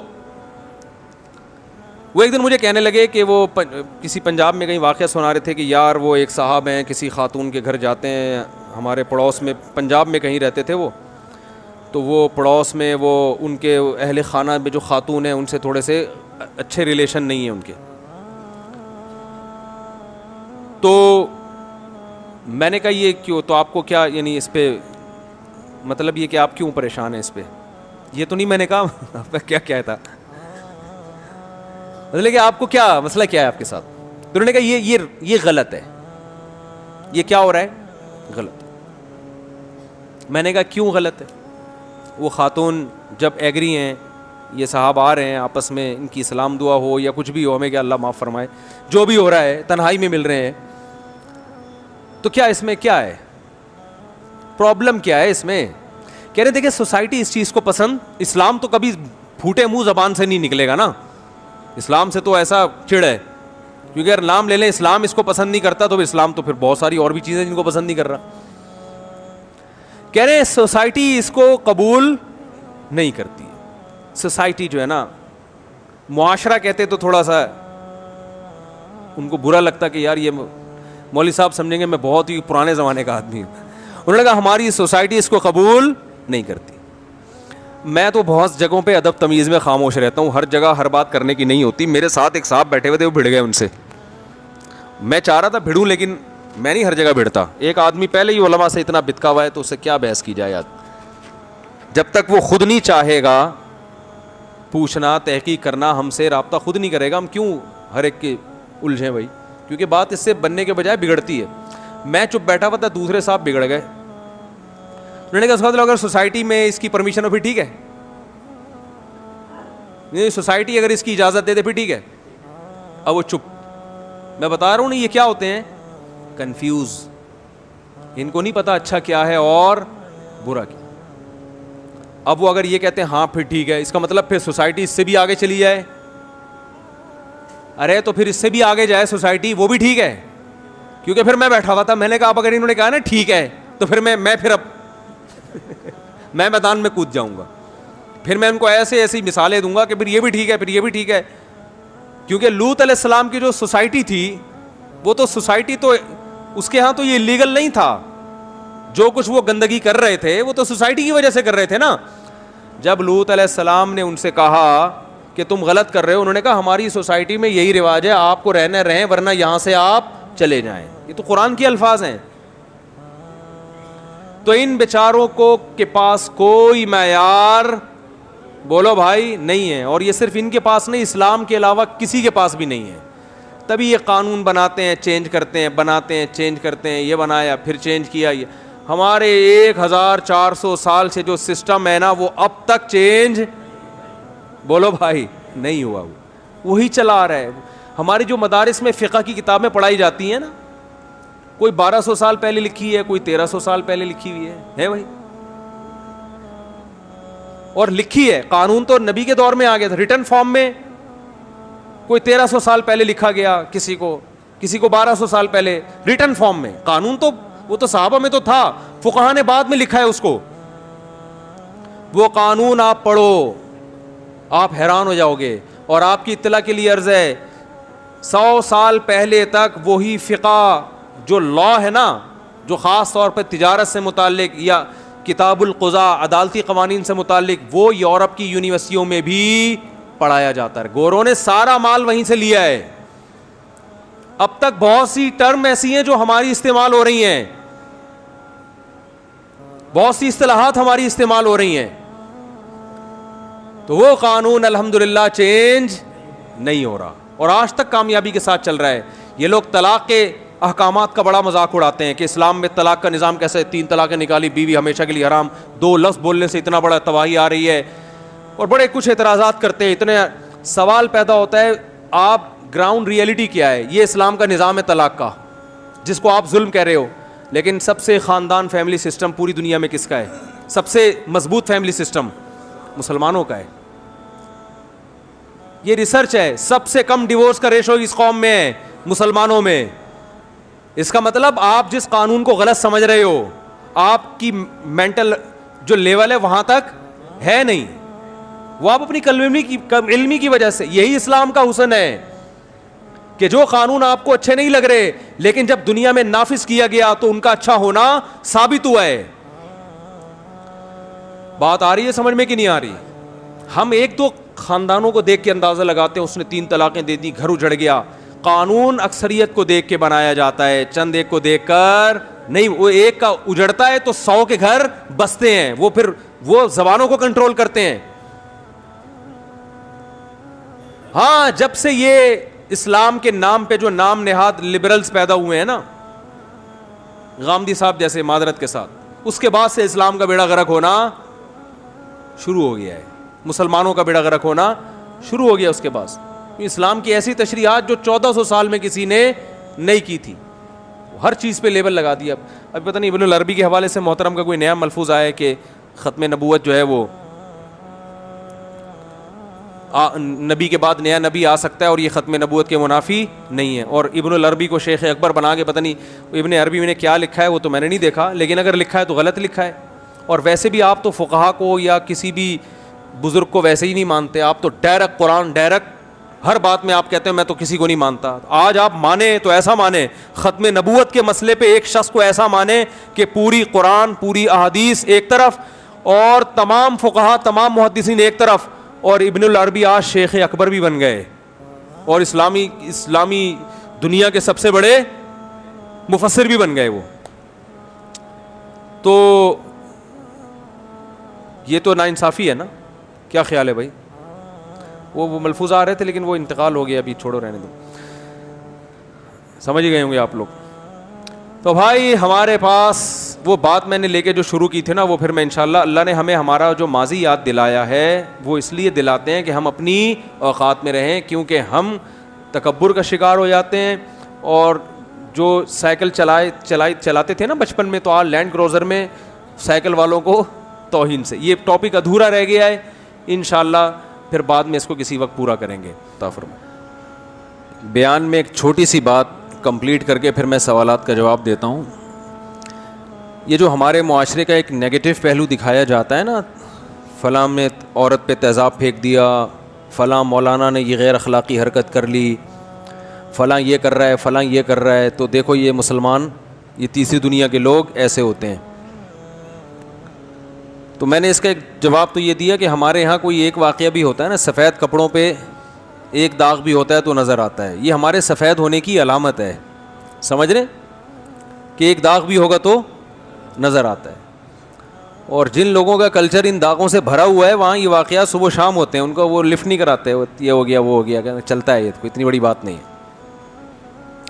اب جیسے وہ چلتا ہے پر ایک چٹکلا یاد آیا, لیکن یہ کہ وہ لوگ پھر چٹکلے پر ہی پورا وہ بنا لیتے ہیں.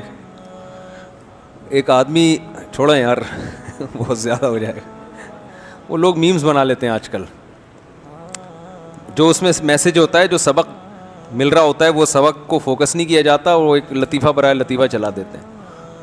وہ اچھائی اور برائی کا معیار نا, کہ اگر آپ اسلام کو فالو نہیں کرتے تو آپ کے پاس اچھے کو اچھا کہنے کا اور برے کو برا کہنے کا کوئی معیار ہے ہی نہیں. وہ ایک آدمی کئی سال بعد گھر آیا نا, تو گھر میں بیگم کی گود میں چھوٹا سا بچہ دیکھا, کہنے لگا میں اتنے سال گھر سے باہر آیا تھا, یہ بچہ کیسے پیدا ہو گیا. تو بیگم نے کہا دیکھیں اگر اتنی چھوٹی چھوٹی باتوں کو اور آپ ایشو بنائیں گے نا تو میں اور آپ ساتھ نہیں چل سکتے. اتنی چھوٹی چھوٹی باتوں کو اگر آپ ایشو بنائیں گے تو ہم دونوں کی زندگی ساتھ نہیں گزر سکتی. تو واقعی اگر آپ اسلام کو نہیں بناتے نا تو پھر یہ بھی چھوٹے چھوٹے ایشو ہیں آپ کی نظر میں. آپ کو ہو سکتا ہے ابھی بڑا لگ رہا ہو کیونکہ کلچر کہہ رہا ہے کہ یہ ایشو بڑا ہے, تو کلچر کل چینج ہوگا, تو یہ جب یہ بڑے بڑے ایشو معاشرے میں عام ہو جائیں گے تو یہ بڑے بڑے ایشو کیا بن جائیں گے, چھوٹے چھوٹے چھوٹی چھوٹی باتیں بن جائیں گی. تو اسی طرح یاد رکھو ہمارے معاشرے میں چونکہ یہ جرائم کا ریشو بہت کم ہے, بہت کم ہے, اس لیے کہیں ہوتا ہے تو اس کو اچھالنے کی کوشش کی جاتی ہے, وہ فلاں محلے کے فلاں نکڑ پہ فلاں علاقے میں ایسا ہوا. اب جیسے یہ جو واقعہ ہوا موٹر وے پہ, بہت ہی غلط بدترین واقعہ ہے, اس کی جتنی مذمت کی جائے کم ہے. لیکن اللہ کا شکر ہے ہمارا معاشرہ ایسے واقعہ سے بھرا ہوا نہیں ہے. اتنی کروڑوں کی آبادی میں ایک واقعہ ہوا, غلط ہوا, اور یہ غلط بھی اس لیے ہو رہا ہے کہ اسلام نافذ نہیں ہے. تو آپ اس کی وجہ سے اسلام کو یا مسلم کو نہیں ذمہ دار ٹھہرا سکتے. آپ یوں کہو گے مسلم نے اسلام پہ عمل کرنا چھوڑ دیا ہے. اگر مسلم اسلام پہ عمل کرے تو ایسا نہ ہو, مسلم ریاست اسلام پہ عمل کرے تو ایسے مجرموں کو عبرتناک سزا ہو, اور مسلم کلچر اسلام کو فالو کرے تو ایسے واقعات نہ ہو. جو قرآن نے نیک لوگوں کے واقعات بیان کیے اس میں تو بند کمرے میں خوبصورت عورت کسی مرد کو زنا کی دعوت دے رہی اور وہ اللہ کے خوف سے بھاگ رہا ہے. وہ تو اللیگل سے اتنا دور بھاگتے ہیں کہ جہاں کوئی رکاوٹ نہیں ہے. نبی صلی اللہ علیہ وسلم نے فرمایا 7 آدمی قیامت کے دن اللہ کے سائے میں ہوں گے, جن میں ایک وہ رجل دعتہ امرأۃ حسن و مال, وہ عورت جو مال اور حسن والی تھی, وہ عورت کسی مرد کو زنا کی دعوت دے اور وہ کہے انی اخاف اللہ, مجھے کس کا ڈر ہے, اللہ کا ڈر ہے. تو اسلام کو فالو کریں گے تو بھائی یہ کلچر ہوگا کہ جو خود دعوت دے گی اس کی طرف بھی لوگ نہیں جائیں گے جب تک نکاح نہ ہو, اور جب اسلام کے اگینسٹ چلیں گے تو یہ واقعات ہوں گے جو موٹر وے پر اللہ تعالیٰ معاف فرمائے ایسے بھیانک واقعات, اور جو چھوٹی چھوٹی بچیوں کے ریپ ہوتے ہیں اور پھر ان کو قتل کر کے پھینک دیا جاتا ہے. یہ اسلام نہیں ہے, یہ اسلام کے اگینسٹ چلنے کا. اور یہ کلچر آپ کے یہاں سے آیا ہے, یہ ہمارا اپنا کلچر نہیں ہے. یہ موویز دیکھ دیکھ کے اور فلموں میں دیکھ دیکھ کے, ڈرامے دیکھ دیکھ کے لوگوں نے یہ چیزیں سیکھی ہیں. یہ کسی مسجد کے ممبر اور محراب پہ یہ چیزیں نہیں سکھائی جاتی ہیں. مسجد کے ممبر میں محراب پہ جس کو آپ دہشت گردی کہتے ہو وہ کم عمری کی شادیاں ہیں, جس کو آپ دہشت گردی کہتے ہو, جس کو آپ شہوت پرستی کہتے ہو, جبکہ ہم اس کو عین انصاف کہتے ہیں. سمجھ رہے ہو کہ کم عمر میں بچی کی, جس کو آپ کم عمری کہہ رہے ہو لیکن آپ کی ٹرم ہم استعمال کر رہے ہیں, حقیقت میں وہ کم عمر ہے نہیں. جب بالغ ہو گئی تو پوری عمر ہو گئی اس کی. تو اس کا بھی جواب کسی کے پاس نہیں ہے. اچھا لوگ پتہ ہی کیا کرتے ہیں, لوگ مجھے تانا دیتے ہیں کہ ان کے اپنے خاندان میں بچیوں کی شادیاں کریں نا کم عمر. ہمارے خاندان میں اللہ کا شکر ہے بچیوں کی شادیاں کم عمری میں ہی ہوتی ہیں, جس کو آپ کم عمری کہہ رہے ہیں, اور بہت کامیاب ہوتی ہے الحمدللہ. وہ اپنے اپنے گھروں میں خوش ہیں. آپ یہ اس لیے تیار نہیں ہوتے کہ آپ لوگوں نے نکاح کو ایک ٹینشن بنا دیا ہے. یعنی آپ کا خیال ہے کہ لڑکی کی جب شادی ہوتی ہے او اتنی ساری ذمہ داریاں, اوف تو باپ بچے ہو جائیں گے, یہ وہ, جو نعمت تھی نا اس کو آپ نے کیا قرار دے دیا, ٹینشن. وہ بچے ہو جائیں گے تو نعمت ہے, خدا کی طرف سے گفٹ ہے. عورت کے لیے سب سے بڑا گفٹ ہی وہ اولاد ہے بھائی. یہ تو آپ فطرت کے اگینسٹ چل چل کے فیملی پلاننگ کی باتوں میں آ کے آپ نے جو بچہ جو سب سے بڑا گفٹ ہے عورت کے لیے اس کو کیا بنا دیا؟ عذاب بنا دیا. قرآن میں اللہ نے کیا فرمایا؟ یہب لمن یشاء اناسا، جس کو چاہتا ہوں ہبہ کرتا ہوں بیٹیاں، جس کو چاہتا ہوں ہبہ کرتا ہوں بیٹے. تو ہبہ عربی میں گفٹ کو کہتے ہیں، اردو میں تحفے کو کہتے ہیں. پینلٹی نہیں ہے قدرت کی طرف سے کہ شادی کیوں کی ہے، اب عذاب ہے تمہاری گود میں بچہ آئے گا. اگر یہ عذاب ہوتا تو اللہ اس کو ہبہ کہتا، گفٹ کہتا. یار کیا ہو گیا بھائی، پتہ نہیں کیا مسئلہ ہے یار آپ لوگ کے ساتھ. سمجھ میں آ رہی ہے بات؟ یہ ایکو کیوں کھلا ہوا ہے؟ میں اپنا بیان 3 دفعہ سن رہا ہوں، آپ ایک دفعہ بھی نہیں سن رہے اور ہم ریپیٹ ہو کے 3 دفعہ اپنا ہی بیان سن رہے ہیں. تو خیر، تو یہ اللہ کی طرف سے کیا ہے؟ گفٹ ہے. تو آپ نے چونکہ بیسک چیزیں ہی تبدیل کر دی ہیں تو اب آپ کو ہر چیز کیا لگ رہی ہے؟ ایک آدمی الٹا کھڑا ہو جائے، ایک آدمی کیا ہو جائے؟ الٹا کھڑا. کہہ رہے یار وسیم بھائی بھی الٹے ہوئے ہیں، کلیم بھائی بھی الٹے ہوئے، چلو سارے انسان الٹے ہو گئے، پنکھا کیوں الٹا ہو گیا ہے یار؟ یہ پنکھا کیوں الٹا ہے؟ اور یار یہ کیا آسمان نیچے کیوں چلا گیا، زمین اوپر کیوں ہو گئی ہے؟ تو اس کو ہر چیز کیا لگے گی؟ الٹی. تو اس کا طریقہ ہے بھائی تو سیدھا ہو جا. تو یہ جو اسلام جن کو سمجھ میں نہیں آ رہا نا، اسلام کہہ رہا ہے بچی بالغ ہوتے ہی شادی کر دو، لڑکا بھی جب بالغ ہو جائے تو کیا کر دو؟ شادی کر دو. اور اسلام کہہ رہا ہے کہ بھائی اولاد زیادہ پیدا کرو، یہ گفٹ ہے خدا کی طرف سے، یہ جوانی میں تمہارے کام آئے گی، بڑھاپے میں تمہارے کام آئے گی. صحیح ہے نا؟ اور اسلام کہہ رہا ہے نظر کی حفاظت کرو. عورتوں کو کہہ رہا ہے پورا لباس پہنو. آپ کہہ رہے ہیں کہ لباس سے کیا ہوتا ہے؟ آنکھیں پاک ہونی چاہیے. یہ ٹوپی ڈرامے آپ کر رہے ہیں، ٹھیک ہے نا؟ کپڑے سے کچھ نہیں ہوتا. وہ ایک مشہور صحافی ہے نا جس کا میں بار بار نام لیتا ہوں، خام میں مشہور ہو رہا ہے میری وجہ سے. وہ کہتا ہے کہ اس سے کسی نے سوال پوچھا کہ وہ لبرل لوگ ہوتے ہیں نا جو معاشرے میں لبرلزم کو فروغ دینا چاہتے ہیں. اس نے پوچھا کہ یہ جو کپڑے وپڑے کی بات ہوتی ہے اور پورا ویسٹرن کلچر ہمارا ہے کہ لڑکیاں پراپر ڈریس نہیں پہنتی، مرد یعنی، تو ہمارے ہاں بھی لوگ اس کلچر کو لانا چاہتے ہیں کہ بھئی لڑکیاں پراپر ڈریس پہنیں اور یہ اسلامی اسٹیٹ ہے. تو اس نے کہا دیکھیں انسان کردار سے پہچانا جاتا ہے، لباس کہ کتنے کپڑے پہنے کتنے نہیں، اس کا انسان کے کریکٹر سے کوئی تعلق نہیں. یہ ٹوپی ڈرامے ہے یا نہیں ہے؟ ہر انسان معاملات سے پہچانا جاتا ہے. کس سے؟ معاملات. پیسے لے کے ٹائم پہ دے رہے کہ نہیں دے رہے، یہ ہے اصل. اگر یہ اصل ہے تو پھر انسان چرچ سے نہیں پہچانا جاتا. سٹا لگا رہا ہے آپ، یہ وہاں بھی کہ بھئی سٹا لگانا چاہیے پائپ کے نیچے بیٹھ کے، آپ پائپ کے اندر ہیں اور آپ کے منہ میں بھی پائپ ہے. عجیب سی بات ہو گئی کہ نہیں ہو گئی؟ ہم چھوٹے تھے تو وہ 50-50 آتا تھا. اس میں ایک ہیروئنچی کو دکھایا کہ وہ برساتی نالا جو ہوتا ہے نا پائپ، اس کے اندر بیٹھا ہوا ہے اور ہیروئن پائپ میں ڈال کے، پائپ منہ میں بھی اس کے. تو اس پہ انہوں نے نغمہ بنایا تھا میں پائپ کے منہ میں ہوں، میرے منہ میں پائپ ہے. تو بڑا ایک یعنی کہ ہیروئنچیوں کی آپ سوچ دیکھیں، وہ وہاں تک سوچتے ہیں جہاں تک ہم پہنچ بھی نہیں سکتے. ہماری سوچ جہاں ختم ہوتی ہے ہیروئنچیوں کی وہاں سے شروع ہوتی ہے. وہ سوچ کے اس معراج پر پہنچے ہوئے ہوتے. وہ کہہ رہے یار دنیا میں اتنا عجیب اتفاق دیکھا کہ کون کس کے منہ میں پتہ ہی نہیں چل رہا. میں پائپ کے منہ میں اور لیکن پائپ اصل میں کیا ہے؟ میرے منہ میں. تو کوئی ہیروئن پی رہا ہے، چرس پی رہا ہے. اب آپ کو معاشرے میں چرس نہیں ہونی چاہیے. آپ کا اصل انسان کیریکٹر سے پہچانا جاتا ہے، چرس ہیروئن سے نہیں. کیریکٹر ہونا چاہیے ایک نمبر. کسی چرسی نے اگر کسی سے ادھار چرس خریدی ہے، ٹائم پہ پیسے دے دے. کیریکٹر سے پتا چلتا ہے کہ یہ کیا ہے، 1 نمبر آدمی. ہم کہتے ہیں وہ چرس کے پیسے ٹائم پہ بھی دے دے پھر بھی 2 نمبر آدمی ہے. وہ خالی معاملات ہی تھوڑی ہیں بھائی. چرس کیوں پی رہا ہے؟ کوئی انسانوں کے پینے کی چیز ہے. ہیروئن کیوں پی رہا ہے تو؟ ان کی نظر میں اگر کوئی ہیروئن کے پیسے ٹائم پہ ادا نہ کرے وہ 2 نمبر آدمی ہے. ٹائم پہ ادا کر دے تو کیا ہے؟ اور بھائی کردار کو پورا کرنے میں اس کے علاوہ بہت ساری چیزیں ہیں. کپڑوں کا بھی بہت زیادہ دخل ہے.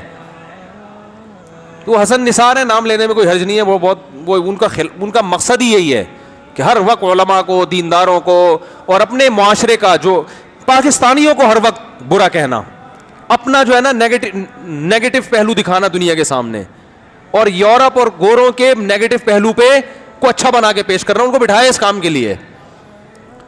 تو وہ یہی کہنے لگے کہ یہ جو ہے نا کپڑوں اوپر سے کچھ نہیں ہوتا, کپڑوں سے کچھ کیوں نہیں ہوتا, آپ کیوں کپڑے پہن کے بیٹھے ہوئے ہو, آپ چڈی بنیان میں آ جاؤ نا, بہت ہوتا ہے بھائی کپڑوں سے. قد انزلنا علیکم لباسا یواری سوآتکم وریشا, قرآن کہہ رہا ہے ہم نے لباس اتارا ہے جو تمہارے لیے زینت ہے. تو پراپر ڈریس ہونا چاہیے. عورت کا ڈریس اور زیادہ اسلام نے کہ اس کو اپنے جسم کی نمائش کرنا یہ غیر اخلاقی حرکت ہے, یہ اخلاق نہیں ہے. کیوں نظر آ رہی ہے اس کی باڈی, دنیا کیوں دیکھ رہی ہے اس کی باڈی. مرد کی نظر گندی ہونا بھی غلط ہے, اور عورت کا یہ موقع مرد کو دینا کہ لوگ اس کو دیکھیں یہ عورت کے لیے کیا ہے, یہ بھی غلط ہے. یہ لوگ یہاں کیوں نہیں کہتے کہ ایک آدمی چرس کی دکان کھول کے بیٹھا ہوا ہے, گورنمنٹ منع کرے گی نا, نہیں کہہ رہے نہیں آپ کی نظر اچھی ہونی چاہیے, آپ چرس کی دکان ہے تو آپ وہاں منہ نیچے کر کے گزر جائیں. بھائی آپ بھی گزریں, آپ نہیں دیکھیں چرس کی طرف, لیکن اس دکان کھولنے والے کو بھی منع کیا جائے گا. تو عورت بذات خود بری نہیں ہے, لیکن اس کا اپنے باڈی کو ایکسپوز کرنا, بولو بھائی یہ برا. یہ ٹھرکیوں کی ٹھڑک کو کیا کرتا ہے, بڑھاتا ہے. نیک شریف لوگ تو نظر نیچے کر کے ہی گزر جاتے ہیں, لیکن سارے نیک نہیں ہوتے. تو کوئی بھی چیز جو ان ٹھرکیوں کو موقع فراہم کر رہی ہے برائی کی طرف جانے کا, اسلام اس میں ان ٹھرکیوں کو بھی معذرت کے ساتھ, آپ کو نہیں کہہ رہا میں, اس لیے میں ادھر اشارہ کر رہا ہوں, ادھر بھی نہیں جا رہا, وہاں بھی نہیں جا رہا, بالکل ادھر آسمان کی طرف سائڈ پہ, یہاں سے گزر کے ایسے لوگوں کی طرف جا رہا ہے جو میرا بیان نہیں سن رہے. تو اسلام ان ٹھرکیوں کو بھی, عورتوں کو یہ بھی, ان ٹھرکیوں کو بھی منع کرتا ہے کہ نظر نیچی کرو, اور ان عورتوں کو بھی کہتا ہے یا اگر نظر دیکھنی بھی ہو تو بری نیت سے نہ ڈالو, مجبوری ہو, دیکھنا ہو, ضرورت پڑ جائے. اور ان عورتوں کو بھی کہتا ہے ایسا کام نہ کرو کہ ان ٹھرکیوں کو, بولو بھائی, موقع ملے. تو یہ بالکل نیچر کے مطابق اسلام نے حکم دیا ہے. لیکن آپ چونکہ برائی کو فروغ دینا چاہتے ہو معاشرے میں, تو برائی پہ آپ چمک پٹیاں لگا کے فروغ کر رہے ہو, اچھے اچھے لیول کے ساتھ بیچ رہے ہو اس کو. سمجھتے ہو کہ نہیں سمجھتے؟ اس لیے اللہ کے علاوہ کوئی بھی صحیح بات نہیں کرتا, یاد رکھو. باقی ہر انسان کا اپنا مفاد ہوتا ہے, اپنے مفاد میں باتوں کو کیا کرتا ہے, وہ گھماتا ہے. تو وہی ایسے ہی گھمائے گا کہ وہ جیسے 4 سال کے بعد آیا, بچہ ہو گیا, تو کہہ رہے بیگم سے, تو بیگم کہہ رہی دیکھیں اتنی چھوٹی چھوٹی باتوں پہ گھما رہی ہے کہ نہیں گھما رہی ہے. دیکھیے چھوٹی چھوٹی باتیں ہوں گی تو ہماری آپس میں نہیں چل سکتی. تو ایک تو میں نے یہ بتایا کہ اتنے واقعات ہوتے نہیں ہیں, جتنے جو تھوڑے سے ہوتے ہیں تو پھیلایا بہت جاتا ہے. دوسری بات یہ ہے کہ جو واقعات ہوتے بھی ہیں وہ اسلام کی وجہ سے نہیں ہو رہے, وہ اسلام کی مخالفت کی وجہ سے ہو رہے ہیں. سمجھ رہے ہو؟ جو واقعات ہو رہے ہیں وہ اسلام کی وجہ سے نہیں بلکہ اسلام کی مخالفت. تیسرا, کچھ واقعات غلط فہمی ہوتی ہے. جیسے میں نے بتایا لوگ کہتے ہیں مولویوں کے اخلاق ایسے, مولوی یوں, تو ہو سکتا ہے کوئی 2-4 مولویوں کے آپ مثالیں سامنے رکھ دو. میں نے کہا یہ اپنے باپ سے اچھا سلوک کرتے ہیں, ماں سے اچھا سلوک کرتے ہیں, بیوی بچوں سے اچھا سلوک کرتے ہیں. اس میں کچھ لوگ آتے ہیں وہ مولوی اپنی بیوی کو مار رہا ہے, وہ یوں کر رہا ہے, وہ یوں کر رہا ہے. تو بھائی کوئی بھی کسی کو بھی پگڑی پہنا کے داڑھی رکھوا کے کسی پہ بھی مولوی کا لیبل تھوڑی لگایا جا سکتا ہے.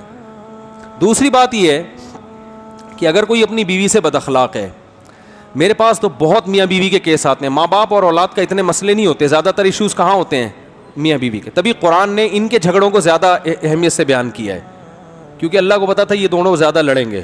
باقیوں کو اللہ نے نہیں بتایا, ان کے اصول, لڑائی کیسے ختم کی جائے, علیحدگی کیسے ہو, جوڑ کیسے ہو, اس کو قرآن نے بہت زیادہ تفصیل سے بیان کیا ہے. کیونکہ اللہ انسان کی فطرت سے واقف ہے. اللہ کو پتہ ہے ابا اور اولاد بیٹے کا اتنا جھگڑا نہیں ہوگا جتنے جھگڑے کس کے ہوں گے, میاں بیوی کے. تو اس لیے اللہ نے اس کو بہت بیان کیا ہے. ساس بہو کے جھگڑوں کو اللہ نے اتنا بیان نہیں کیا, کیونکہ عرب کے کلچر میں ساس بہو کے جھگڑے تھے نہیں. کیوں نہیں تھے؟ 4 شادیوں کی وجہ سے, معذرت کے ساتھ. حقیقت ہے یہ. ایک عورت کو پتہ ہے میرے اس بیٹے سے ایک بہو نہیں دوسری بھی آ سکتی ہے, تو وہ حساس کم ہوتی ہے. اب ایک عورت کے 1 یا 2 بیٹے ہیں تو وہ ساری پورا فوکس کس کو کرتی ہے, وہ ایک بہو جو اکلوتی ہے نا, اس پہ اس کا پورا فوکس ہے. جب ہول سیل کے حساب سے بہویں ہوں گی, اتنا بڑا ایشو, بولو نا بھائی, نہیں ہوگا یار. یہ بھی ٹھیک ہے, وہ بھی ٹھیک ہے, صحیح ہے, یہ کام کر دیتی ہے, وہ یہ کرتی, وہ بالکل نہیں پوچھتی چلو ایک اسپیئر میں بگڑی بھی ہونی چاہیے یار. یہ سارے مسئلے ہمارے اسلام کو پورا فالو نہیں کر رہے. حقیقت بتا رہا ہوں, اسلام میں سوکنوں کی لڑائیاں ہیں, ساس بہو کی نہیں سنی ہم نے قرآن و سنت میں, سوکنوں کی سنی ہے. اور وہ لڑائی حل کرنا آسان ہے, الگ الگ کر دو, اور ان پر محبت کرنا آپس میں واجب بھی نہیں ہے. سوکنوں پر بھائی لڑیں تو تم ادھر رہو, تم ادھر رہو, بس ختم. جب بیوی اور ماں میں لڑائی ہوتی ہے نا, ساس آپ کی ماں میں اور آپ کی بیوی میں, پھر انسان بڑا غیرت میں آ جاتا ہے. ماں کو ماں کو کیسے چھوڑ دوں میں؟ اور بیوی کی طرف لڑکے گا تو ماں ناراض ہو جائے گی, وہ بڑا سینسٹیو رشتہ ہے, ماں تو ماں ہے. ماں کی طرف جائے گا تو کسی کی بیٹی پہ ظلم نہ ہو, نہیں جائے گا تو ماں منہ بنا کے بیٹھ جائے گی, وہ پاگل ہو جاتا ہے آدمی. میرے گھر میں الحمدللہ جب تک میری والدہ حیات تھی ساس بہو کا مسئلہ تھا ہی نہیں. میرے گھر میں یہ تھا کہ میری والدہ جس گھر میں رہتی تھی میرے دوسرے گھر والوں کا اعتراض ہوتا تھا اس گھر میں کیوں ہے, ہمارے گھر میں کیوں نہیں آ رہی. بہت مشکل ہے ماموں کیا سمجھائیں یار, ہم اپنی لینگویج میں سمجھانا چاہتے ہیں آپ کو, لیکن آپ کو سمجھ میں نہیں آئے گا. دیکھو جب زیادہ مسئلہ ہو جائے نا, یعنی اس طرح کی ٹینشنیں زیادہ پال لے آدمی, 3-4 گھر کی ٹینشنیں ہوں, تو پھر اس میں عورت کی یہ خواہش ہوتی ہے کہ آپ کی والدہ ادھر کیوں ہیں ادھر کیوں نہیں آتی. تو بالکل کیس کی نوعیت کیا ہو جاتی ہے, چینج. نندیں ادھر کیوں جا رہی ہیں ادھر, ابھی کیا ادھر کیوں آ کے بیٹھ جاتی ہیں, اپنے گھر میں ان کو سکون نہیں ہے.